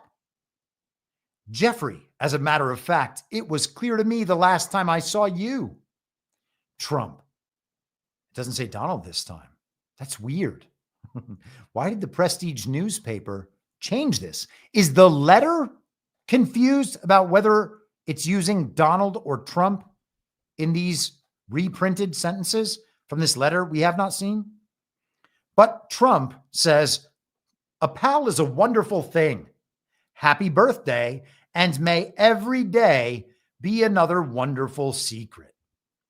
And then it goes into backstory to burnish any thought they may have created that Donald Trump is surrounding himself with nefarious characters because he himself is nefarious, despite Donald Trump being one of the most famous men in the world for 40 plus years, and they've got nothing on him.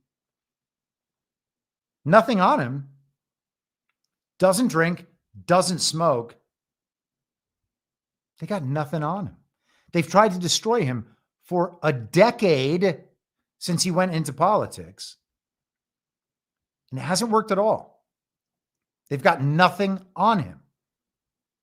E. Jean Carroll, ridiculous. Okay. Stormy Daniels, ridiculous. How far back do we have to go? Bankrupting Atlantic casinos, Trump University, all of it's ridiculous. Okay. Even if somehow those stories back in the 80s and 90s had been real and reported authentically, still wouldn't make a difference about what Trump's doing today. Be good reason to doubt his character back then. He seems to be a different character right now. Did they swap him out and replace him with a clone or a body double? People say that. Yeah, I don't know about that, but he's a different person.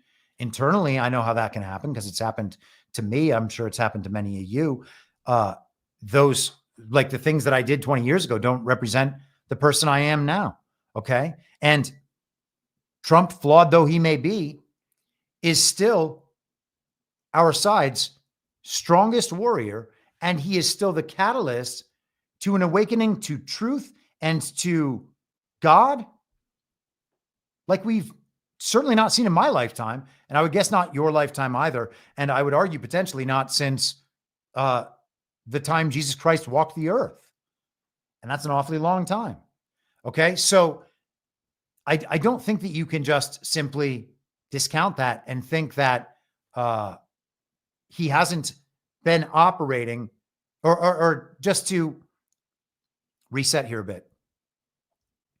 Understanding that that is who Trump is now, even if his character was something we wouldn't approve of back in the 80s and 90s when these terrible things were said to have happened, that still would not be who he is now. Okay. And we would have to keep those things separately. And everybody, obviously, that's a matter of personal interpretation and personal morality.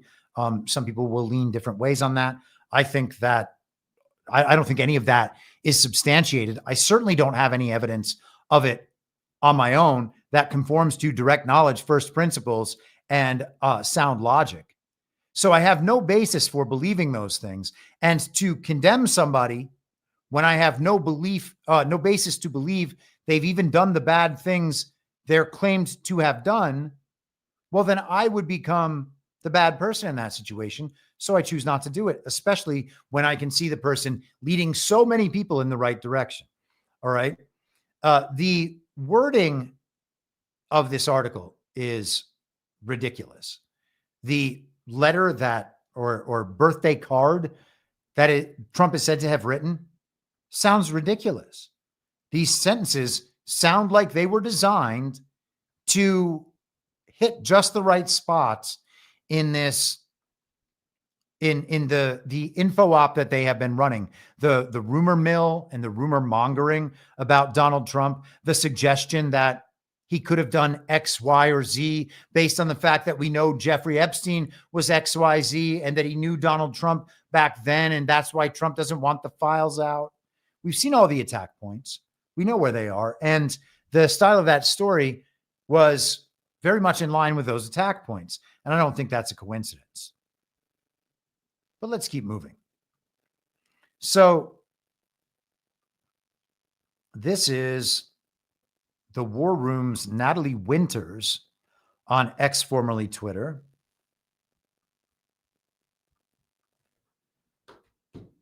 Not sure if there was a buzzing in the ears. My phone makes, my microphone makes strange sounds sometimes, and sometimes they track into the audio of the show. So if you hear anything strange, it's quite likely that.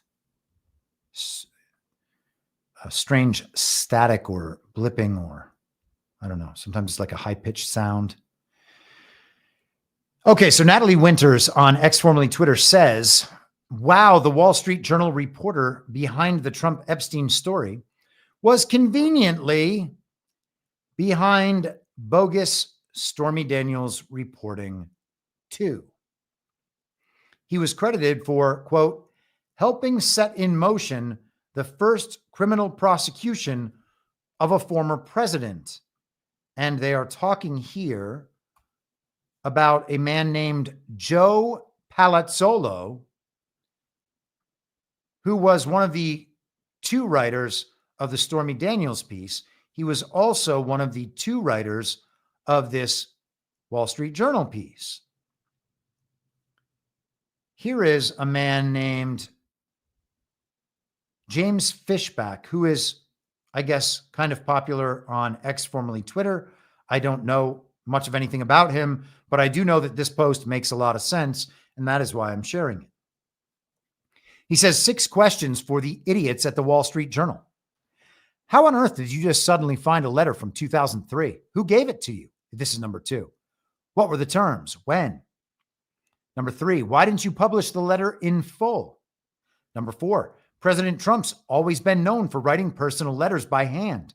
Can you cite a single example of him sending a typewritten note? Number 5, he is also known for his straightforward and direct writing style, just like his speaking style. Can you cite one other example of him writing in whimsical riddles like this letter you suddenly found? Number 6, don't you find it odd that this letter magically appears now not before 2016, 2020, or 2024, but right when the Democrats are trying to weaponize Epstein against Trump. And he says he's canceling his Wall Street Journal subscription. That is an absolutely disgraceful article. And that may well be true, but hey, man, why did it take you this long to cancel your Wall Street Journal subscription? That is already a little sketchy, if you ask me. He asks a good question there in number 6, and I kind of alluded to it in my piece from yesterday. And I actually would take it a step further than he does. I think that Trump knew this story was coming out, or that he knew this story was still in the hopper. This was still what the regime thought would be one of their trump cards. Or again, it's always possible that this is just a two-sided op that is playing out exactly as designed. But Donald Trump clearly preempted this news cycle by releasing the FBI DOJ unnamed, unsigned letter on Sunday evening of 4th of July weekend. All right. That started this whole thing. And because he started this whole thing, and it took 12 days of this before the story dropped, finally, from the Wall Street Journal, that was rumored about in advance, which meant the entire rumor mill was told about it. Prepare for this. Okay. This is how it's going to be. Get ready to go. Go all in on your anti-Trump Epstein takes. We've got something big coming. Okay. People knew that, and info ops spawned off of that. If Trump preempted this story coming out, what does that mean for the past? Because if they had something damning on Donald Trump, why wouldn't they have put it out last year or during the Republican primary? Why wouldn't they have put it out right after they demoralized the shit out of everybody with the stolen election, into the fake certification, into the fake inauguration, and immediately in J6, should mention as well, that was a total demoralization. And it was one of those things where they recruited our friends and family to help them demoralize us. Okay. Which should show you that your friends and family are still under the sway of the enemy. All right. They might not want to be on the side of the enemy, but they don't even understand that they are on the side of the enemy. So they're certainly not going to change, because as far as they know, you're the enemy. All right. So demoralization after demoralization after demoralization. If you really want to drive the stake into the vampire's heart, why wouldn't you release your most damning piece of information when he is at his weakest, so that you can finally finish him? And of course, it's because the information is not damaging, and it's not damaging because Trump preempted it. The reason everybody reacted to that story last night with mostly a shrug, I mean, the mainstream media is still going after it. The anti-Trump podcast sphere, influencer sphere, social media sphere, all still going after it. Okay. They bought it hook, line, and sinker. So it worked on someone. It worked on a big subsection of the American public. The same stuff that every regime narrative works on. And anyone who's anti-Trump, even if they're a little skeptical about the story itself, they'll still pile on where they can, because they think that there's blood in the water. They don't realize it's their blood, but we're talking about the mentally retarded. Okay. And I don't mean they are mentally disabled. I mean that they are probably college educated and wannabe elites. They're just obsessed with all worldly goals, and therefore they are wrong about absolutely everything. If that's not retarded, if being wrong about everything while having a perfectly functional, we are told, brain is not retarded, then nothing is retarded. Okay. And things are retarded. Oh man. Where were we? Fish back. So the dates, just to conclude on the dates. They should have released this at numerous times over the past 5 years. If we have real elections, why didn't they release it right before the real election? They could have made it such a damaging story that they could have given us a false election result if they have control over that system. And people would have believed it. And they would have believed it was all because of the Epstein story. Instead, it's happening now.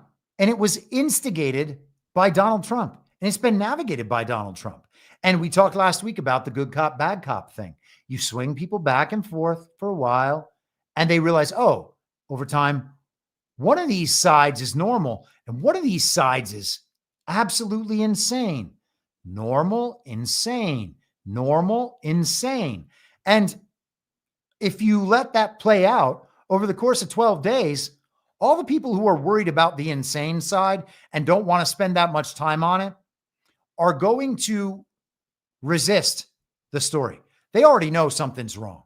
Okay. Now, again, as I said in the article yesterday, everyone should have known something was seriously wrong on February 26th when those idiots went to the White House and made a big deal about the Epstein files. At that point, you should have known there's a rug coming. All right. And yet, in the last 12 days, it wasn't about a rug. It was just about whether or not they had damning evidence on Donald Trump. And it played out. It swung back and forth over the course of 12 days. And when they go in for their major strike, it hits absolutely nothing. They didn't even get the whole day's news cycle. Isn't that wild?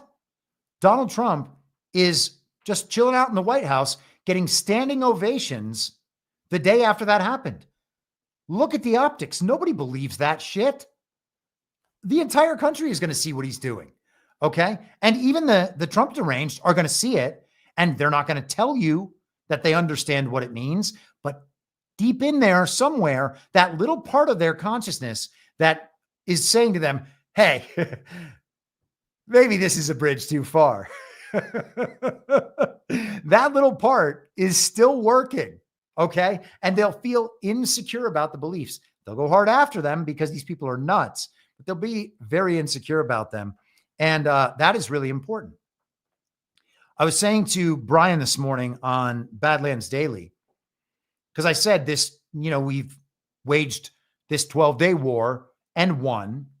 And he's like, well, I don't know if we're out of the woods yet. I was like, okay, yes, you are absolutely right. This story is not over. But in terms of being out of the woods, what does that mean?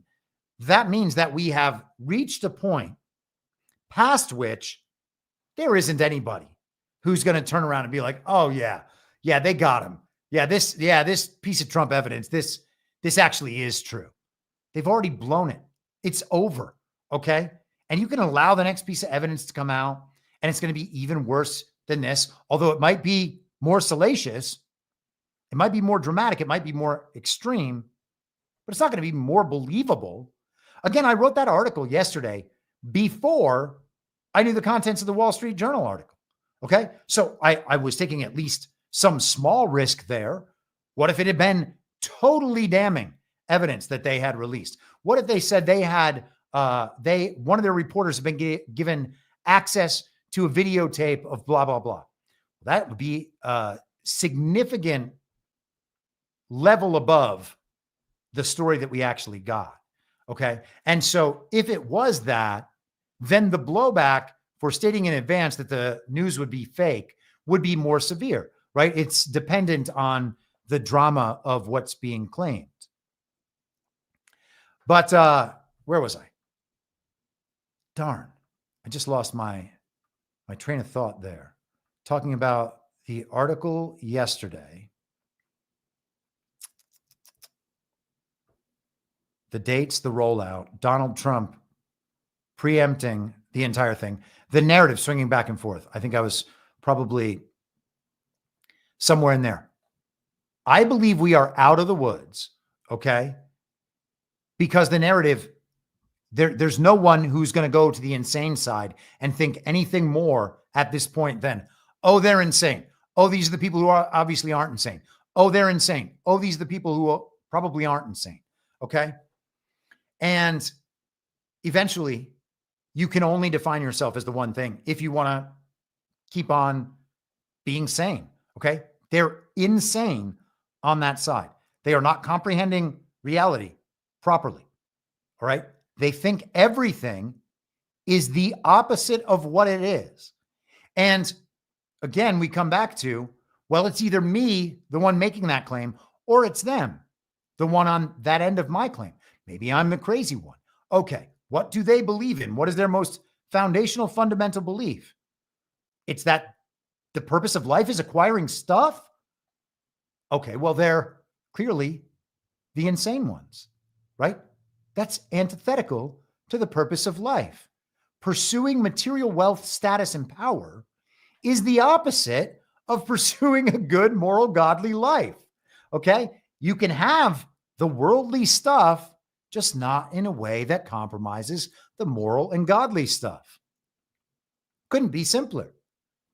But you can only serve one master, and they're serving the wrong master. They're the insane ones. So you don't want to generally associate yourself with that side once you have recognized that side. And the pendulum, the swinging back and forth, the good cop, bad cop, helps people recognize that side. And upon recognizing that side, then the solution is opt out and the whole thing's over. I would suggest to you that people have opted out and that the whole thing is over. Okay? They might release more information and we will laugh and we will make memes. And some of the liberals in our lives will get mad at us and they'll say, how can you stick with him after this piece of news has been released? Silence, communist. Okay? That's what you say. Silence. Just stop. All right? You've never been right. Not one time. They've been trying to get Donald Trump like this for 10 years. All the people telling me this story are the people who lie to me nonstop intentionally for the purpose of exploiting me. Why would I believe any of this? Why are you, commie, believing any of this? Okay? Don't even attempt to make it about our character in how we are operating epistemologically. Okay? We're the ones on solid ground. There is no solid ground over there. They have no proof of anything, and they are calling the people's president a pedophile in hopes of removing him from office. That's a coup, okay? That is a color revolution. That is an attempted takeover of the American presidency and the entire system because they are losing it. Now, again, none of this is going to come to fruition. You think that they're going to seize control of the presidency and then control the U.S. military? No. All right. They're already screwed. And whatever stories they come up with are not going to appeal to anybody. All right. They've already blown it. And so to that extent, I would say, yes, my good buddy CanCon is correct that the story has not concluded. So if you mean we're not out of the woods yet, I get it with you on that. But in terms of out of the woods, the way I look at it, like we're out of the woods. Like if we are 10 feet from the edge of the woods, I guess we're not technically out of the woods, but unless there's a bear chasing right behind us, we're probably going to make it, you know? So I don't think there's a bear chasing behind us. I have no reason to believe, based on a 10-year history of info ops, that the bear is right behind us, chasing us, and about to overcome us. I do not think there is any chance of that happening. It has not happened at any point. And if it did happen, think back to many of these moments, these stressful moments that we have had in the past. The day the election was announced for Joe Biden, okay? The day that the certification deadline in the states passed, January 6th, the fake inauguration, the vaccine mandates, Afghanistan, Ukraine, the fake midterms, the Ron DeSantis op, the paragliding go-kart incident, all of these events that have made people feel really nervous. Oh, this is bad. Something bad's happening. Oh man, things were going so good, but now the bad thing has happened. Here we are. What bad thing happened? Now, I'm not saying people didn't make bad decisions. I'm not saying people didn't get hurt, but the project's still marching forward. Okay. And everybody who has stayed in line with that has been successfully marching forward and missing all of these psyops. And that's the whole thing. The whole thing is literally having more people who don't succumb to regime psyops. That's what the awakening is, which is why the point of it all is not getting hoodwinked. Okay? Ever.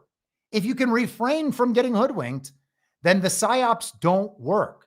If everyone was able to refrain from getting hoodwinked just by focusing God and applying a basic epistemology, the whole thing would be over. It really is that easy. And we don't do it. Why don't we do it? Because we want to acquire stuff. This is Jack Posobiec on the War Room this morning, just adding a little more on to the reporting drama as it is going back and forth. Starting to think, Steve, I'm starting to think, I put this up on Twitter last night, that the source has something to do with former elements of the Department of Justice. I tweeted out last night that it sounds like their source might be Ghislaine Maxwell over some prison phone or something like this, because they don't have the letter. The White House asked for the letter. They wouldn't produce the letter. They wouldn't show this thing. They don't know where this is coming from. They've got a source. They claim it's Ghislaine Maxwell, maybe. I don't know. Then you've got the great Susan Crabtree. She sends me a message. She's got it up now as well over at Real Clear Politics, saying that the author of this report at the Wall Street Journal is a former member of the Department of Justice who was directly tied to who? Glenn Simpson, the founder of Fusion GPS. And we know that Fusion GPS, the Steele dossier, this also came up through the Wall Street Journal, through so many of these sources, so through many of the same channels. So I would love to see that if there is this lawsuit, if it does go forward, and I certainly hope that it does, I want to see the names. I want to see this connection. So the individual's name here, Joe Palazzo. Joe Palazzo is someone we need to look at. Listen to this. Joined the Wall Street Journal in 2010 from trade publication Main Justice, where he covered the U.S. Justice Department. He was over at the U.S. Justice Department prior to all of this. And you know, it's really, really interesting. The Main Justice was Glenn Simpson's wife's publication. Simpson founded Fusion GPS. So there's a lot of connections, very strange connections here, Steve. Fusion. Natalie's going to be with us. She's going. So now there is a direct connection to Russiagate and to the Steele dossier. And Donald Trump has been saying for the last 2 weeks that the Epstein files are akin to the Steele dossier. They are bringing the Steele dossier back around. We are getting a full rerun for a mass audience. This is like re-releasing Star Wars. That's basically what's going on right now. We're having the biggest, most important movie. I don't think Star Wars is the most important movie, just to be clear. The biggest, most important movie re-released. Okay. So we now have a real world living example that people just lived through of the regime setting up totally flimsy, if not outright false, quote unquote, evidence against Donald Trump, which is what the Steele dossier was. And it was outright false. And they've done it a million times. But now we have one big dramatic example of that. And all the people who've been going off about Donald Trump and he's this and he's that over the last few weeks and what's in the files and blah, blah, blah. How do they look now? How do they feel now? What is their strategy now? They're still going to hate Trump? I mean, Dave Smith, that dumbass, was out there the other day all mad. Oh, I'm not ever supporting Donald Trump again. This is not what I voted for. Elections aren't real, bro. Wake up. Let's continue. But anyway, the point is we're tied right back into to the Russiagate scandal right now, 1 week after John Solomon came out and announced, hey, Rico Grande's coming. It's not a coincidence. Here is Donald J. Trump on his website, Truth Social, last night after this totally damaging article was released. And this article has done no damage whatsoever. There's no damage done. You can't go online and think, oh man, Trump's getting it really bad, unless you're on like Blue Sky or the MSNBC website. Here's Trump. The Wall Street Journal and Rupert Murdoch personally were warned directly by President Donald J. Trump that the supposed letter they printed by President Trump to Epstein was a fake, and if they print it, they will be sued. Mr. Murdoch stated he would take care of it, but obviously did not have the power to do so.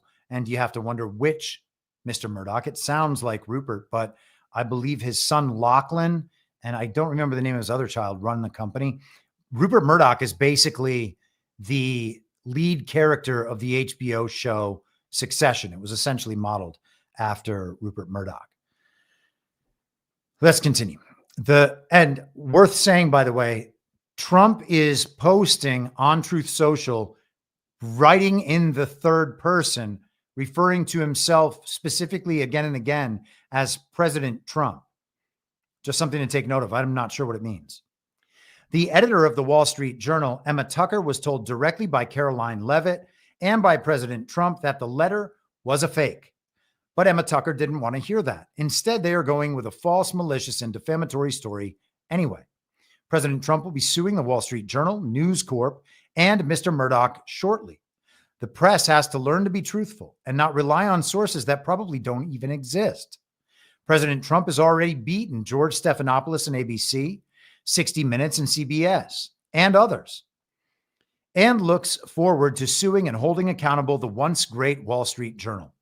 It has truly turned out to be a disgusting and filthy rag, and writing defamatory statements like this shows their desperation to remain relevant. If there were any truth at all on the Epstein hoax as it pertains to Donald Trump, this information would have been revealed by Comey, Brennan, Crooked Hillary, and other radical left lunatics years ago. It certainly would not have sat in a file waiting for, quote unquote, Trump to have won 3 elections. This is yet another example of fake news. And he mentions the elections again. In the course of this Epstein files 12-day war, this little saga that we've witnessed, we have seen Trump come back to repeatedly the Steele dossier and Russiagate and the stolen 2020 election. And he mentions it again here. He's won 3 times. Has he won 3 times? Yeah, he's won 3 times. And so again, we have a post that he knows is going to go viral, and it contains that non sequitur point specifically to include that in the message. And it works. Of course it works. It works every time. He knows it's going to work. It can't not work. That's what it means when you are the loudest megaphone, have the loudest megaphone in the world. Everything he says and does, people scrutinize and pay attention to immediately. All right. And, you know, you can love that or hate that, but it is that way. Here he is following up. Based on the ridiculous amount of publicity given to Jeffrey Epstein, I have asked Attorney General Pam Bondi to produce any and all pertinent grand jury testimony subject to court approval. This scam perpetuated by the Democrats should end right now. So it's a scam. Pam Bondi is tasked with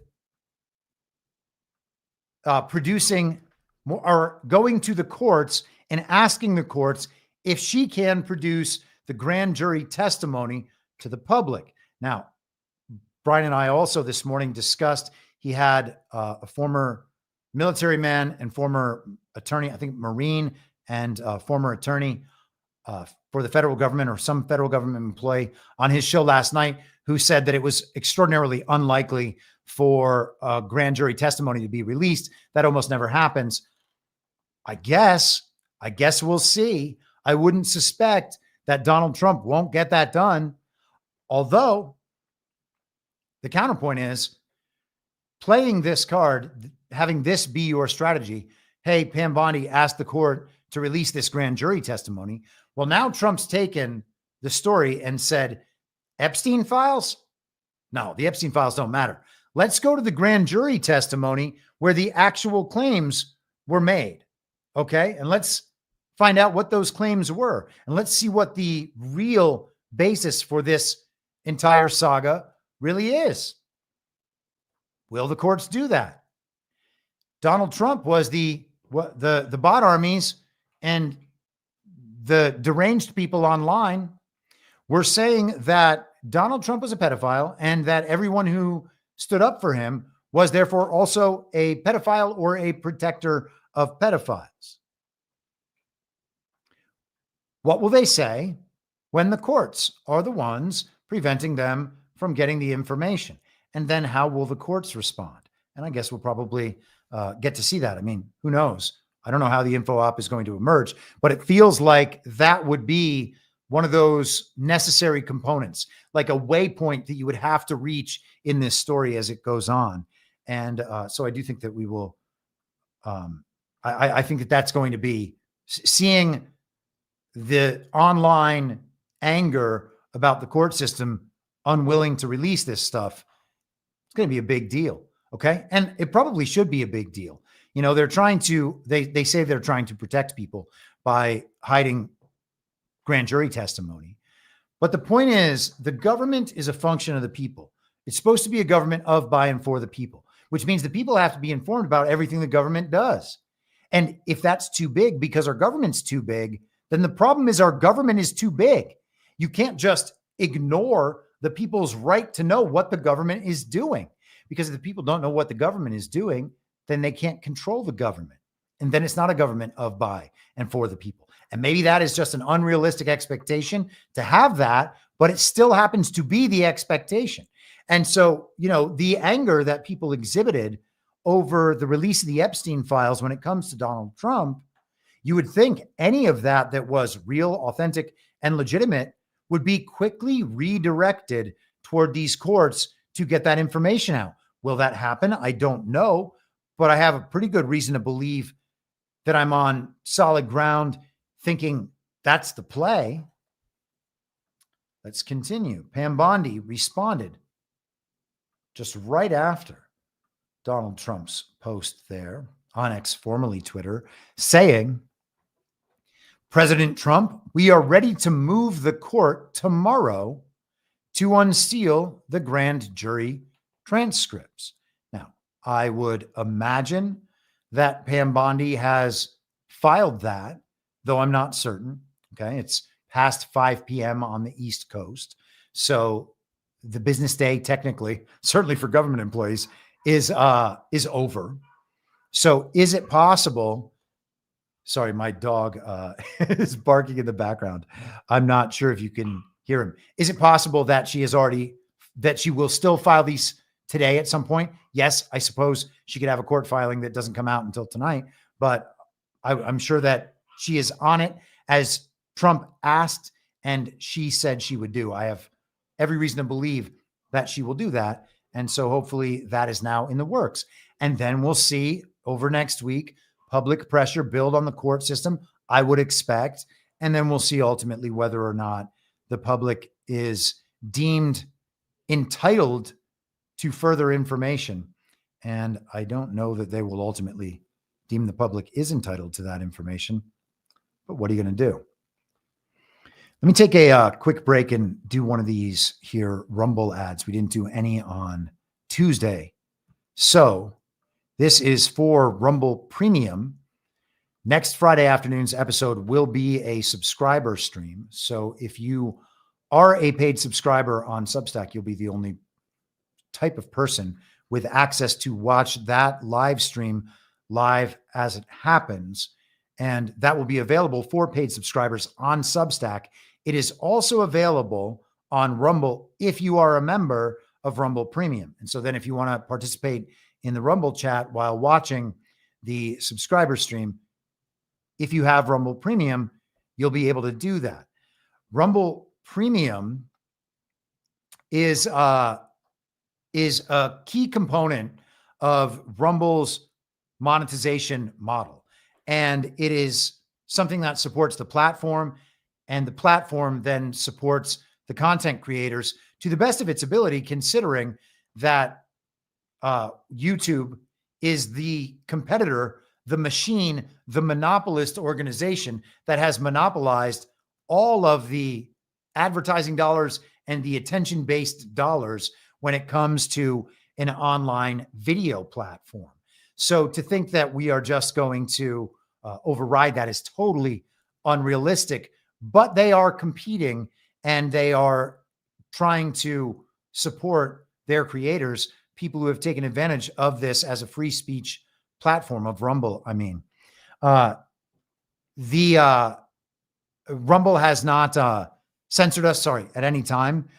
They've held the line when it comes to censorship, and Chris Pavlovsky is out there, the CEO, every day, making the case to the public.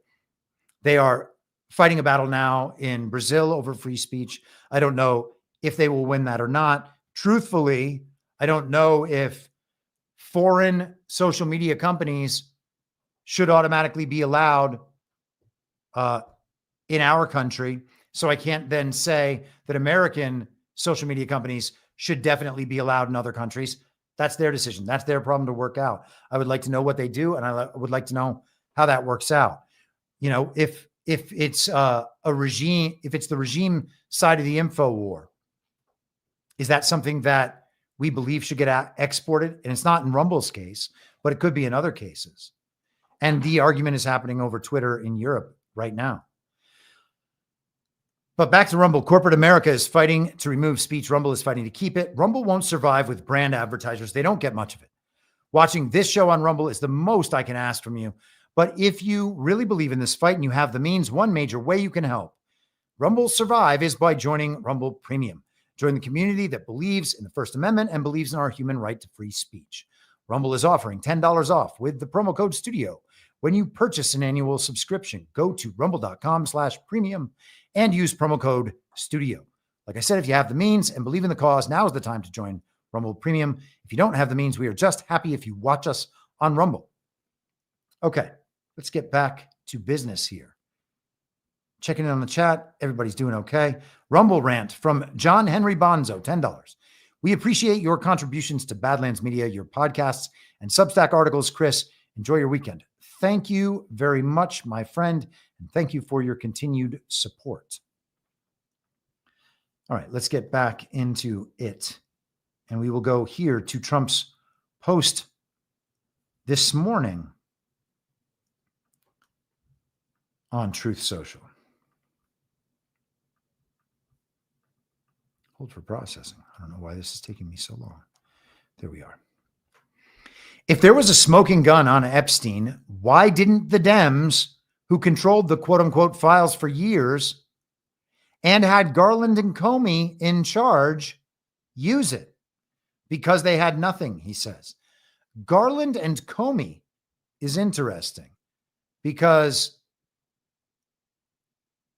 Comey, Ray was the FBI director during the Garland term, not Comey. So it's odd that he has framed it this way. But then again, we're talking about the rollout of a very strange info op. So I would not side 100% with taking him at his literal word there, or thinking that he made a mistake. Could just be coded language. That's what a lot of people believe a lot of it is. And I think that there's something to that. It's something worth paying attention to. Even if it is a low probability possibility, it is still worth considering because it is a possibility and a relevant one. This is the Daily Mail from last night. Trump goes nuclear on Rupert Murdoch after his, quote, filthy rag publishes letter to Epstein while calling for Bondi to clear his name. President Donald Trump went ballistic on the Wall Street Journal and owner Rupert Murdoch, threatening to sue his ass off over a salacious birthday card Trump allegedly sent to Jeffrey Epstein. The president called for Attorney General Pam Bondi to clear his name by releasing testimony in the disgraced financier's prosecution as the Epstein saga threatens to engulf his presidency. The Wall Street Journal printed a fake letter, supposedly to Epstein. He wrote on Truth Social, "These are not my words, not the way I talk. Also, I don't draw pictures. I told Rupert Murdoch it was a scam and he shouldn't print this fake story, but he did, and now I'm going to sue his ass off and that of his third-rate newspaper." I want to look back at that just for a moment, because I am pretty sure that he only said Mr. Murdoch multiple times, so they are not directly quoting him in this article. I guess they are taking liberties in favor of readability. I don't know. But they misquoted Trump's post there. So the point here is that this is how Trump is being portrayed. He's so angry about this story that he's going to sue the Washington Journal. And he's so angry because this is such a destructive story. And you get trapped right back into that cycle again. Maybe he's just suing Rupert Murdoch because Fox News has been a key contributor to the regime's information operation. They are a function of the global regime and therefore the enemy. Now, maybe that's changed hands over the last few years, and they're all doing everything they can to correspond directly to the secret white hat op playing out behind the scenes. Okay. We can always throw that caveat in there. Even if that were the case, unless they've been that the whole time, well, then Fox News needs to go down a few pegs. And the past issues that would have been caused by Fox News, maybe all of this is about interference with the Steele dossier. Maybe this is just a fictional retelling of the Steele dossier process so that we can understand the culpability of these media organizations and their complicity in the regime anti-Trump info ops. Okay. That would be enough right there. It would also be enough to see them punished in the public sphere in a legitimate way, regardless of what story we're told while that's happening, because we need everything to be presented to us in soap opera format. Let's continue. Trump posted again on Truth Social. I look forward to getting Rupert Murdoch to testify in my lawsuit against him and his, quote, pile of garbage, end quote, newspaper, the Wall Street Journal. That will be an interesting experience. Well, what has he said about Rupert Murdoch? In the first post, he said that Rupert Murdoch didn't have the power to stop the release of that story. Well, if it is a leaked and seeded white hat op to have that story printed, then no one's going to stop it. And therefore, Rupert Murdoch would not have the power to stop it. Rupert Murdoch might not be any controlling part of the Fox News empire right now, though it's impossible to know. The only way we could know is if we believed what the regime had to tell us about the honest state of affairs, and there's no reason to believe that that is even a possibility.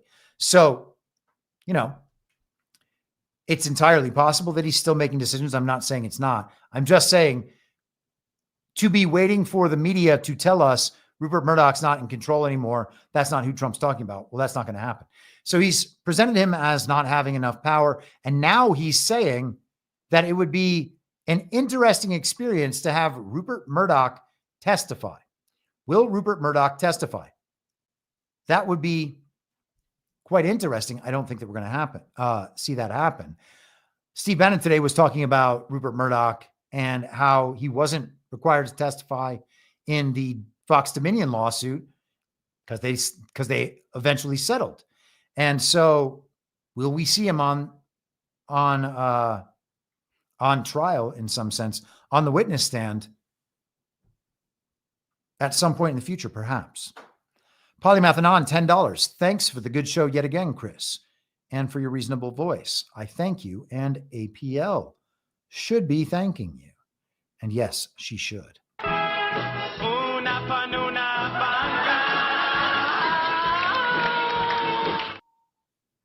And I will also note that Donald Trump singled out Una Panuna today at his Genius Act signing. So good for Una Panuna. That'll even earn her a Gutfeld Panuna. Anna Paulina Luna. All right. You're welcome, Greg Gutfeld. Okay. Let's continue. Actually, speaking of Steve Bannon, let's go to Steve Bannon. Whoops. Here we are. Natalie's going to be with us. She's going to come in right after the break. This thing stinks to high heaven. Fusion GPS is about as dirty a political operative as you can possibly get. This all goes back to them. It turns out they never showed the letter to President Trump. He's got them on blast. They're going to put the Wall Street Journal. They're going to drop a suit on the Wall Street Journal and on Murdoch personally. My understanding is President Trump tried to engage with the senior levels and say, hey, show us what you got before you publish something. No, but they've been rumoring this, this is going to be things so big. It was a dud, a complete dud. I mean, do anybody think Trump talks like that or writes like that? It's absurd. And they don't have any proof. This thing is a complete debacle, but it showed their hands. This is why we advocated from the beginning, Jack, be on offense, be on offense, be on offense. They're trying to set a million traps, and there are more traps out there. The best way to get around these traps is go on offense. Attack, attack, attack. That's the mode that Trump's best in. And it's the Murdochs that are coming after you because they're the heads of the ruling class. They're the media arm, the propaganda arm for the ruling class. They're out there in Sun Valley at the Billionaires Conference with all these tech billionaires and all the tech bros plotting. And more President Trump does for them, the more they want to destroy him. It is quite interesting, is it not? I mean, it could be all part of a grand white hat info op. Could be. There's just no reason to believe that it is. Okay. I mean, we can play match online and understand that something else is going on behind the scenes, but I don't think any of us would argue against that. I know something's going on behind the scenes. I think everything is going on behind the scenes, and the things that aren't behind the scenes aren't really going on. So that I don't need convincing on that. Anyway. At some point, we just have to decide to duck out completely from the mainstream info op. They are being taken down before our eyes. I called it a month ago. Steve Bannon had Eric Trump on. They said rhino hunting. Tucker went on. Fox News, neocons, warmongers, sort of a little tiny bit Israel over the course of that week with Ted Cruz later that week. Here we see it in full bloom, and it will culminate with a Fox News trial, perhaps, a suit akin to Trump going after, as he said, Stephanopoulos and 60 Minutes. Could be. Here is the man pretending to be vice president, J.D. Vance. This is from his personal account, by the way. That is what I'm led to believe, though I am not. It's not. I think maybe there's a V POTUS account. So from his personal account, he tweets in response to the Wall Street Journal story. Forgive my language, but this story is complete and utter bullshit. The Wall Street Journal should be ashamed for publishing it. Where is this letter? Would you be shocked to learn they never showed it to us before publishing it? Does anyone honestly believe this sounds like Donald Trump? Well, no, I don't believe it sounds like Donald Trump, but I think it's weird that you said, would you be shocked to learn they never showed it to us before publishing it? Who is us? Why would anyone show it to JD? He doesn't need to know. It really is very strange. Like, to be the wording with us sounds very, very weird. Also, I think he had deleted his original tweet and reposted. And Beth in the chat might know better than I on that one. But I thought it looked like there was one tweet and then he changed it to these two. This is the second part.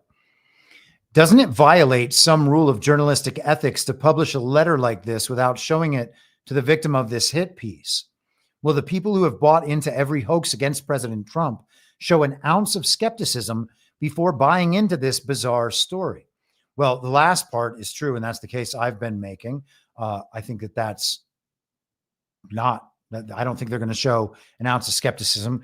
And this was apparently JD Vance's tweets came out before Donald Trump's tweets. I guess he wanted to get out ahead of the president and set some narrative standards before the president had time to go out there and respond to it. Hey, man, do people actually listen to JD Vance? Does his opinion matter? Does he move people in their minds? Maybe he does, and I'm just not aware of it, but it seems a little odd to preempt him that way. And he is ultimately here calling for the release of this letter. He wants to see the proof of what they're saying. Now, do they have, first of all, if the letter's real, then you have to assume that someone has access to that real letter and they can release the real letter and then it will still be a nothing burger. But if they don't have access to that real letter, they could release anything and call it the letter. And then we would have seen that.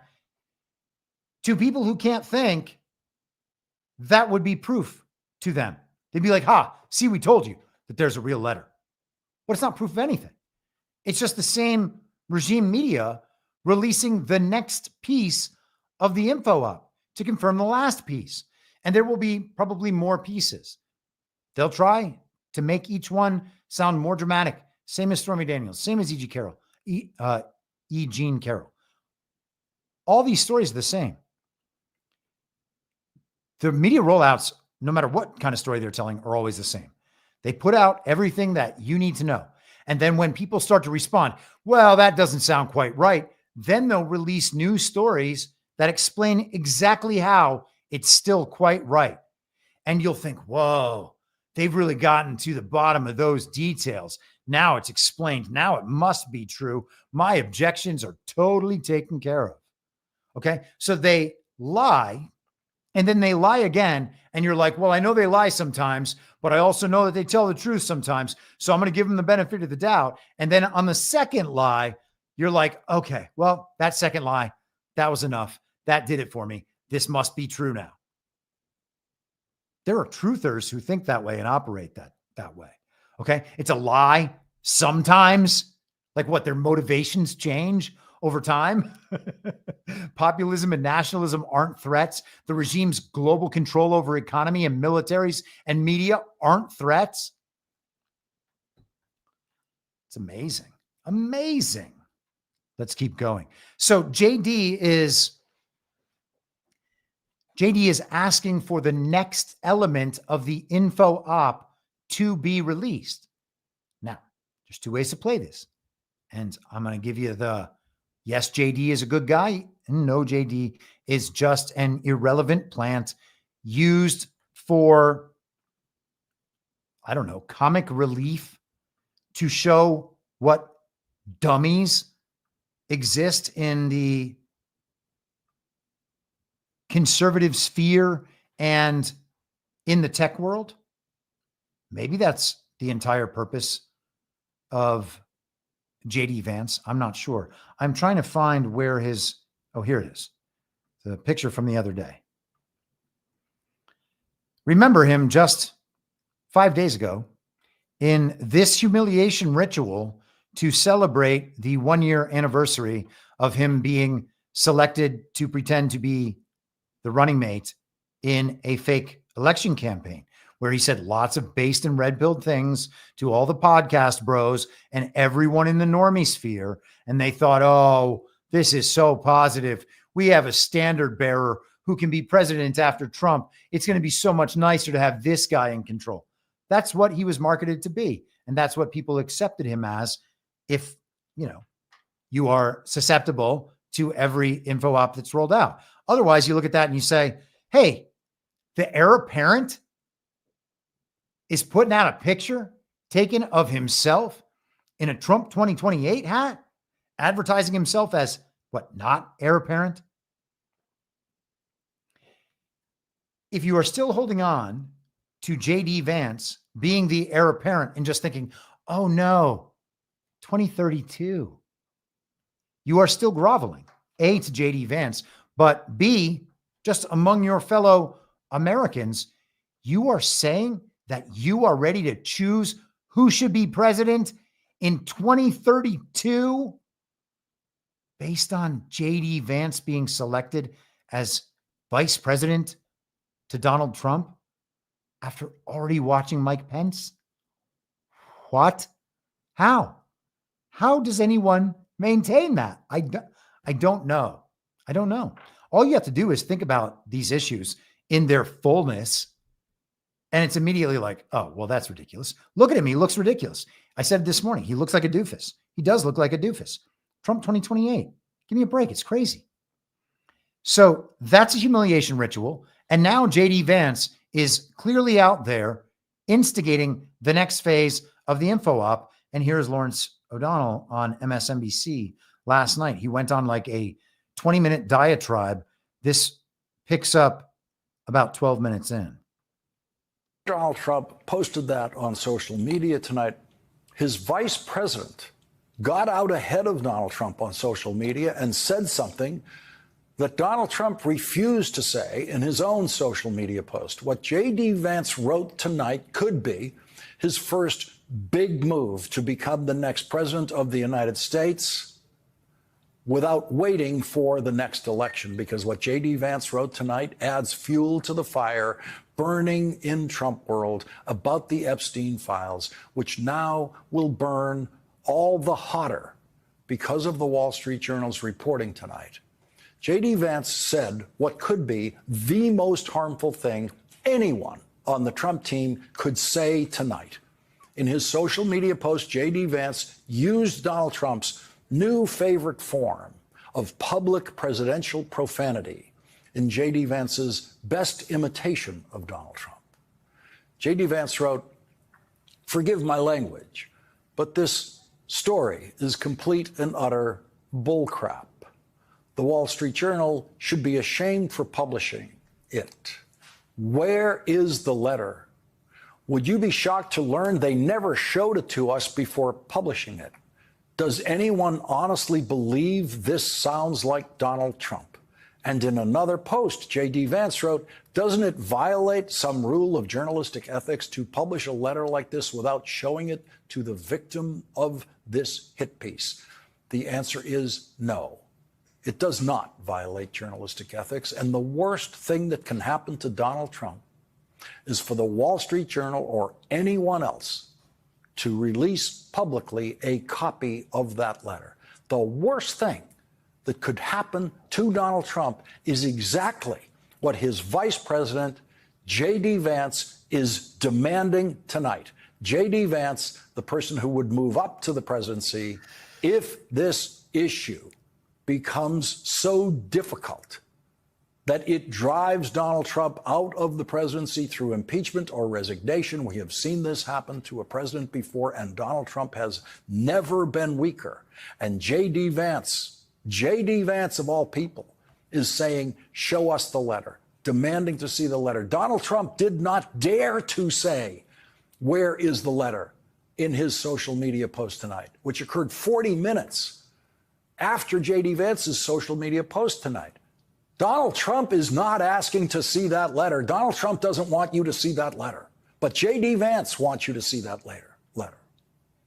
If J.D. Vance creates a groundswell demand by more and more Trump supporters for the release of that letter. That could do more damage to Donald Trump than anything that has ever happened to Donald Trump in his entire political career. And it's J.D. Vance who's doing this.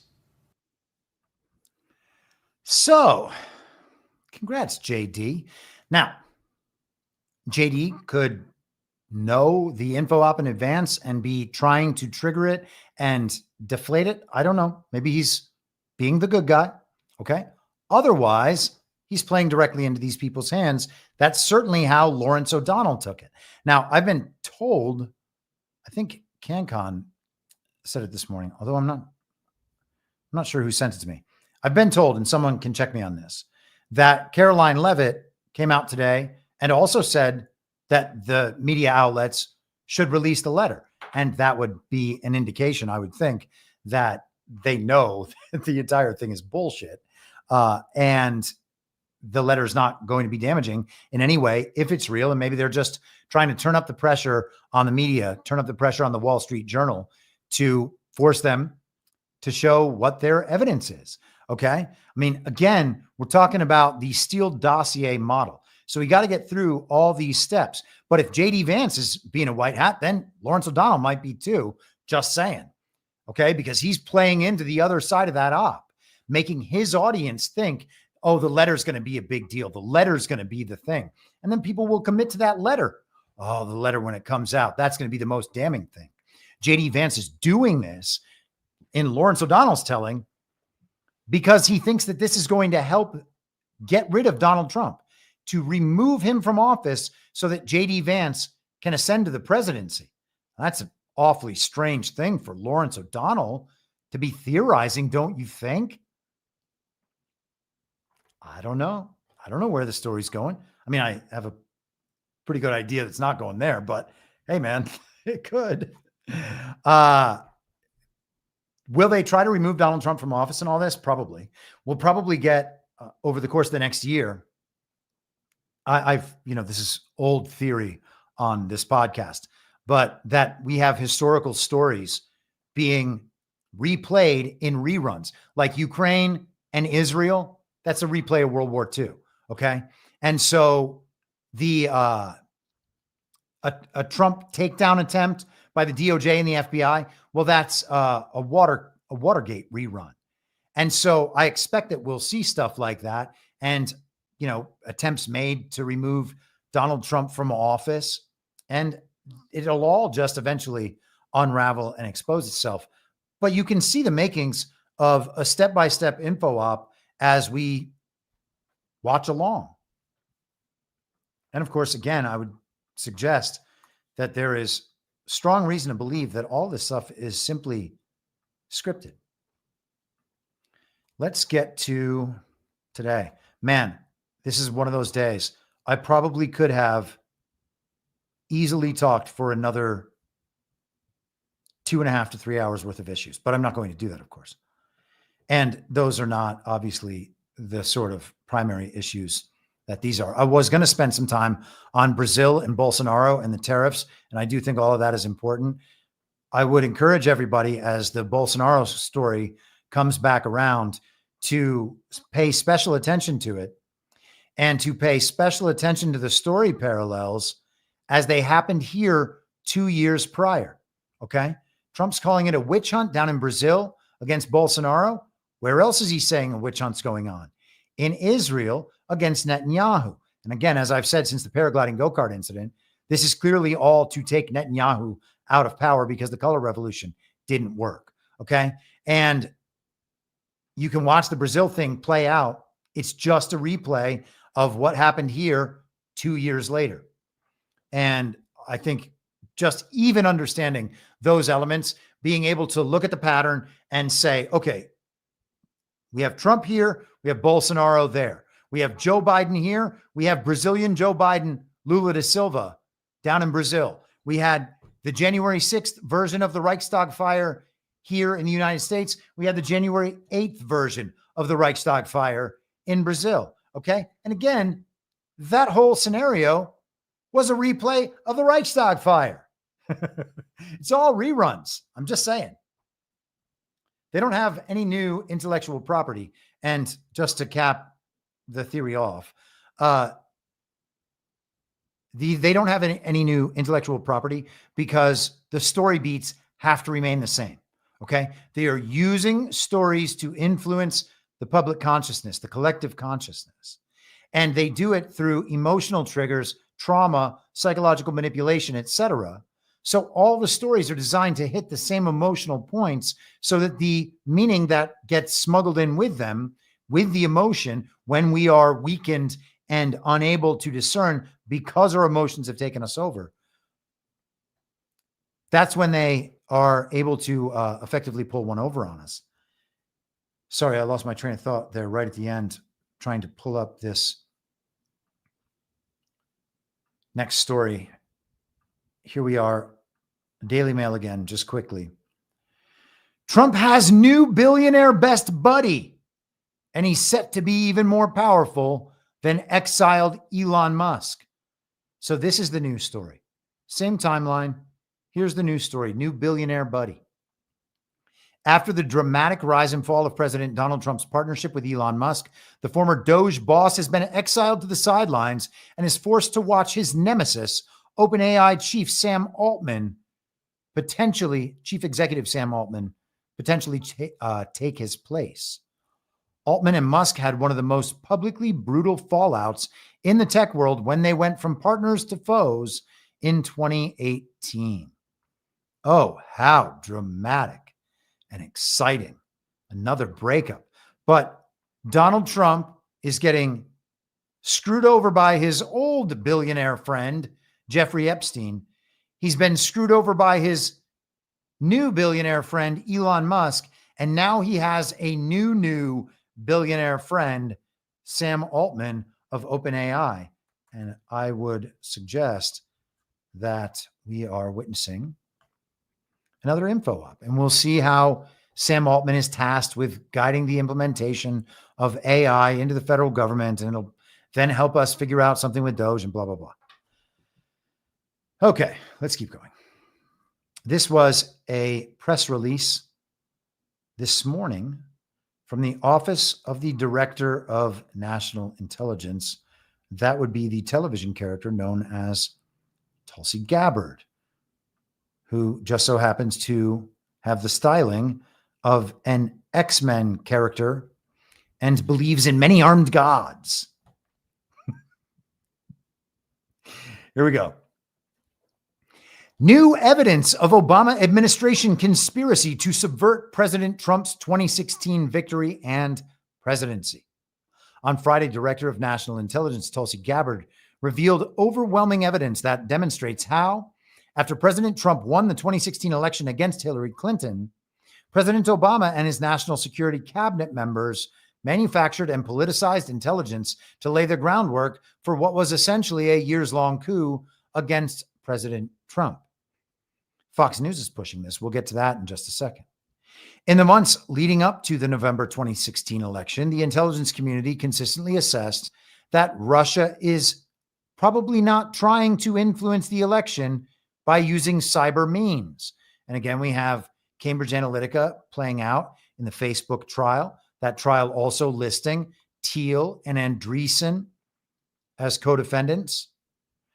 On December 7th, 2016, after the election, talking points were prepared for DNI James Clapper, stating, foreign adversaries did not use cyber attacks on election infrastructure to alter the U.S. presidential outcome. Sorry, it did not say 2016 in there. I was just reading that in my mind. Foreign adversaries did not use cyber attacks on election infrastructure to alter the outcome. This was a talking point prepared for the former but current then DNI James Clapper, who is deep state as they come. On December 9th, 2016, President Obama's White House gathered top National Security Council principals for a meeting that included James Clapper, John Brennan, Susan Rice, John Kerry, Loretta Lynch, Andrew McCabe, and others to discuss Russia. So again, all the villains of Russiagate. And for some reason, John Kerry is always in everything. It's so creepy. After the meeting, DNI Clapper's executive assistant sent an email to IC leaders, intelligence community leaders, tasking them with creating a new IC assessment per the president's request that details the tools Moscow used and actions it took to influence the 2016 election.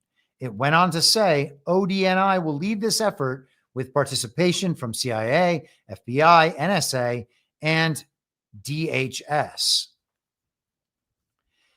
Obama officials leaked false statements to media outlets, including the Washington Post, claiming Russia has attempted through cyber means to interfere in, if not actively influence, the outcome of an election.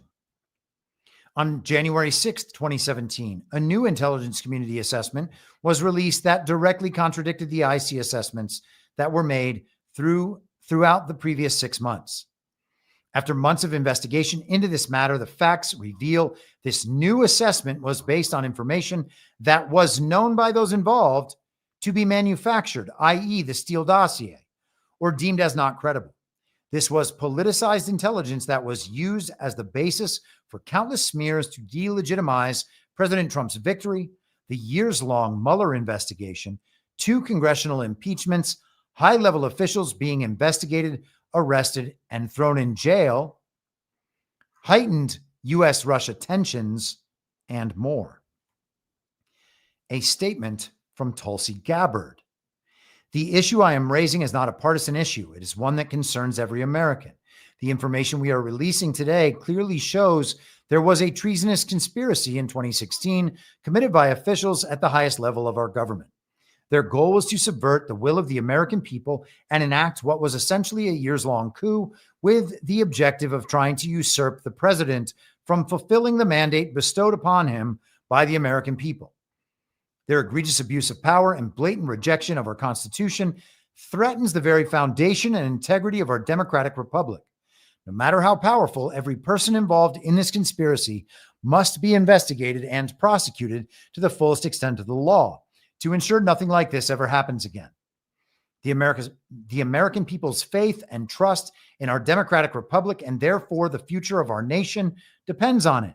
As such, I am providing all documents to the Department of Justice to deliver the accountability that President Trump, his family, and the American people deserve. So television character Tulsi Gabbard is telling the general public that once again, the Russiagate hoax was a real hoax. And the Obama administration knew about it before, during, and after the critical moments. Okay. They knew about it at least in July of 2016. And then they still allowed the American public to believe that nothing like that was happening. Now, did they do that in service of some grand white hat op playing out in the background? I don't know. Maybe there's some chance that's true. I don't think it's true. That's not where I lean. But who knows? You know, we can leave all avenues of reasonable skepticism open, or alternatives derived from skepticism, I should say. Okay. And that's a lot of what the speculation is. It's an alternative derived from skepticism, which is an entirely rational and reasonable thing to do. Okay. It's what we naturally do. We think, oh, okay, well, we know it's probably not that thing, no matter how many people believe it. So it's got to be something else. What is that other thing? Okay. It's important to recognize how this is all spinning up in our minds. We are getting a replay of the Russiagate story for a particular reason. We're getting a replay of the Steele dossier story for a particular reason. All of these replays are happening for a particular reason. And it's because, assuming that Donald Trump is actually trying to take down this deep state, this global regime in full at once, this would be the way you do it. And in 2016, people were not prepared to hear that Hillary Clinton was attempting to steal an election, and she was being assisted by Barack Obama and Joe Biden and the intelligence community and the FBI. All of them were involved in the usurpation of our country. But the truth is they had usurped our country 160 years ago, if not much longer. And they were just functions of that usurpation already. Okay. We are now reaching the point where people could actually wrap their heads around that. And I would suggest to you that wrapping your head around that, not you, because you have, but the people in your circle, the people in the broader American public, wrapping their head around that is the point. We have to get to that point. And I think that these sorts of stories are leading us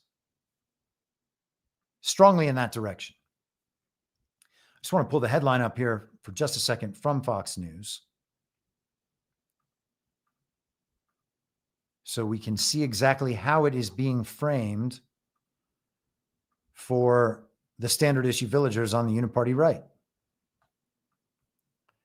Obama admin manufactured intelligence to create 2016 Russian election interference narrative, documents show. Okay. And so they are reporting about the Tulsi Gabbard release. Demonstrates how, after President Donald Trump won the 2016 election against Hillary Clinton, then President Barack Obama and his national security team laid the groundwork for what would be the years-long Trump-Russia collusion probe. Documents revealed that in the months leading up to the November 2016 election, the intelligence community consistently assessed that Russia was probably not trying to influence the election by using cyber means. And so it is just yet another example of the total falsehood of the Trump-Russia collusion narrative in any legitimate way. Now, the thing is, they also talk about how Russian government-aligned actors might have been trying to enter voter registration bases. In fact, let me just pull it back up. I think it had that claim, and I might as well state it exactly like they stated it.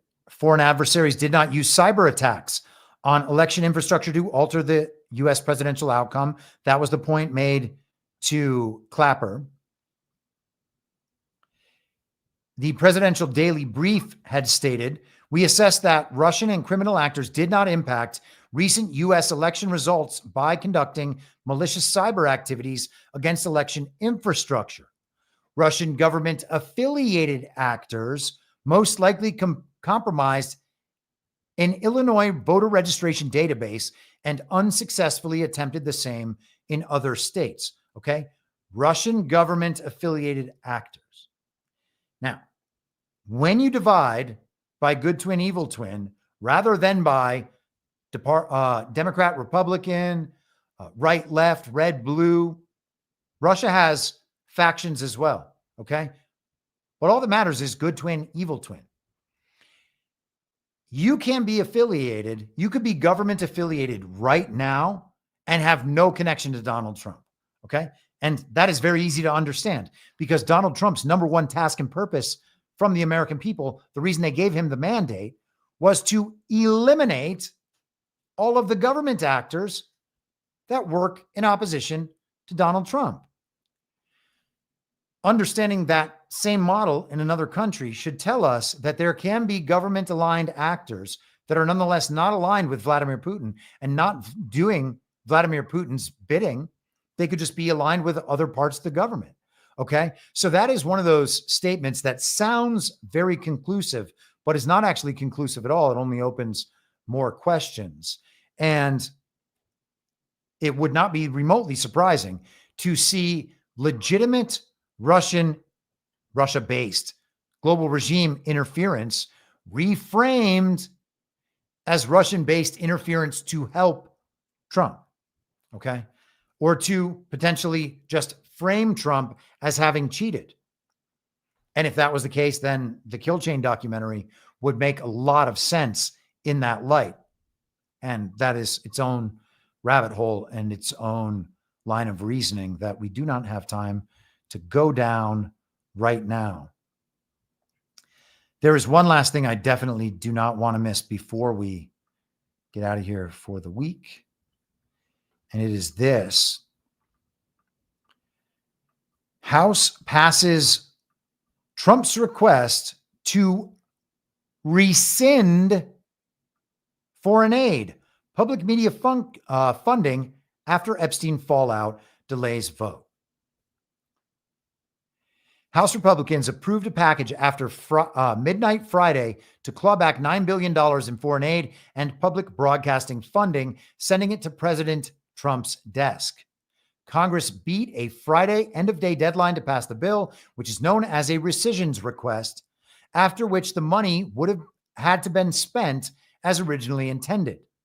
Efforts to release files related to child sex offender Jeffrey Epstein stalled movement on the bill for hours. Okay. So they are literally saying the release of this not actually damning report about Jeffrey Epstein delayed this bill. Was the timing for that purpose? Maybe. You might say, well, this is just rescissions. This is not a rescissions bill. It's not that big of a deal. And you might be right, but I'm not sure you're right. It might be a much bigger deal than that, because a rescissions bill that we are now seeing, that the public is seeing, and it's attached to the NPR and PBS thing. So liberals' heads explode, worried that their favorite outlets are going to have their funding cut. And it's just Trump trying to control the government because he's a dictator. He doesn't want the state media saying bad things about him. Hey, commies, why would the state media be saying bad things about the president all the time? It's because they're objective journalists. People actually believe this shit. Okay. So they get all invested in the issue and then they accept this story. Oh, wow. That rescissions thing that we were told couldn't happen. It just happened. I wonder what else can happen. I wonder if impoundment can happen. I wonder if Trump can just shut down agencies that he doesn't feel like running. The answer, of course, as we've talked about on this podcast for many, many months, is obviously yes. And now you have the first example of it. And I think this is a very big deal, because this entirely changes the expectation on what a president can do when he is sent a bad budget. And it puts all of the emphasis then on the president to remove anything that is bad from that budget. Okay? This isn't the way the regime wants this thing to operate. They want to be able to use any tactic at any time. They want to be able to bind the hands of a president who is not regime aligned through quote unquote legislation by a bunch of illegitimate congressmen. And they want to tie his hands. And that's how it always was, because they continue to have a complicit regime president at the helm.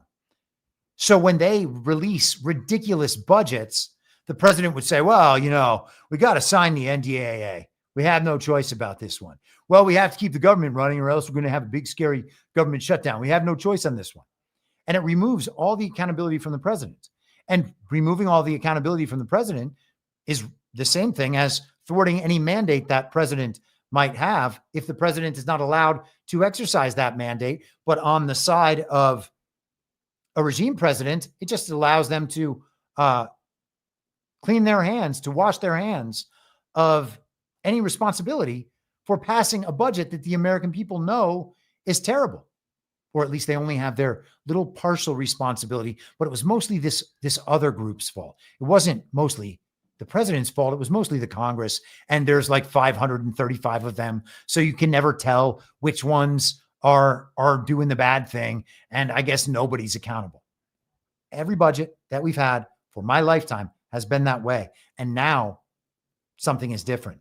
And I think that is an important change and potentially a major change. And I would assume more major than we are being led to believe, because you have to remember that people closer to the action understand more about the action. Okay. They're more likely to know what's really going on. They're more likely to be able to read the signals of the others around them. If there is a freak out, the freak out might not be what we think it is from a surface level interpretation of the fake news media. The freak out is probably about something deeper and more existential to them. The whole thing is existential to them. But removing their ability to pass budgets and through those budgets, tie the president's hands and force all the agencies to be run how they've commanded, that's one of their biggest weapons, just removed from the battlefield. And Donald Trump did that. And the info op did that ultimately. But Donald Trump did that. Okay. And it's the interplay back and forth with this totally illegitimate Congress that is enabling that to happen. And so the point is online, people are just like, well, he hasn't drained the swamp. If anything, it's getting worse. Curtis Yarvin was just out there. Oh, Trump's not even focused on draining the swamp anymore. For real, that's what he was arguing in his piece today. He's just trying to make government function well so he can be anti-Trump no matter how well Trump's doing. These people are crazy. I got off track there with Yarvin. I'm sorry. I triggered myself when it comes to Curtis Yarvin and steered us directly into a ditch. How dare I? Okay, let me just see if I can reprise my thought as we read Donald Trump's Truth Social post about this. And this, just to be clear, is about the Genius Act in terms of the big signing. But I just think that this is a good place to kind of leave all of this at the end. The episode is titled Unscathed. Trump has emerged even from this, even from the Jeffrey Epstein thing, totally unscathed. Okay? You have to understand that the enemy info op is done and dusted. It is only about public perception. There is no way that they can capture public perception, but it is still the task to get people to recognize these things, these truths, and what must be done. Okay, so that is the phase we are in, trying to defeat these people. It has already happened. Trump said, big signing it at 2:30 in the White House. Congratulations to our great Republicans for being able to accomplish so much, a record in so short a period of time. And all the Democrats do is complain and criticize and get nothing done. They are a party of the past. And I do remember what I was talking about, but not exactly what I wanted to say. But I was just making the point that Trump has eliminated all of these regime weapons, crucial weapons, crucial tools that they have used. And you can say that the next president, we're still in that framing in some people's minds. Well, the next Trump can't be president in 2028. And then at that point, some president's going to come in and turn it right back to the other direction. Okay. Well, it's our job to make sure that can't happen. And part of that job is actually vetting and monitoring JD Vance instead of just chalking that one up as okay. Okay. If we are meant to defend this warrior, who is the strongest warrior battling on our behalf, and we are unwilling to look at the people around him because he is the one ostensibly responsible for putting him there, well, then we're not defending him. Okay.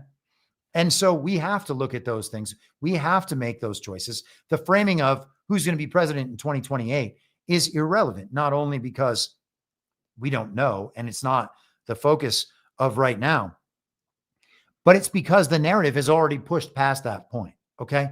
We have already pushed past the point where a new president can come in and coordinate with a regime-oriented Congress to take all of these powers back for themselves after Donald Trump has clearly stripped them away. The people are not going to allow that. They're especially not going to allow it in one fell swoop.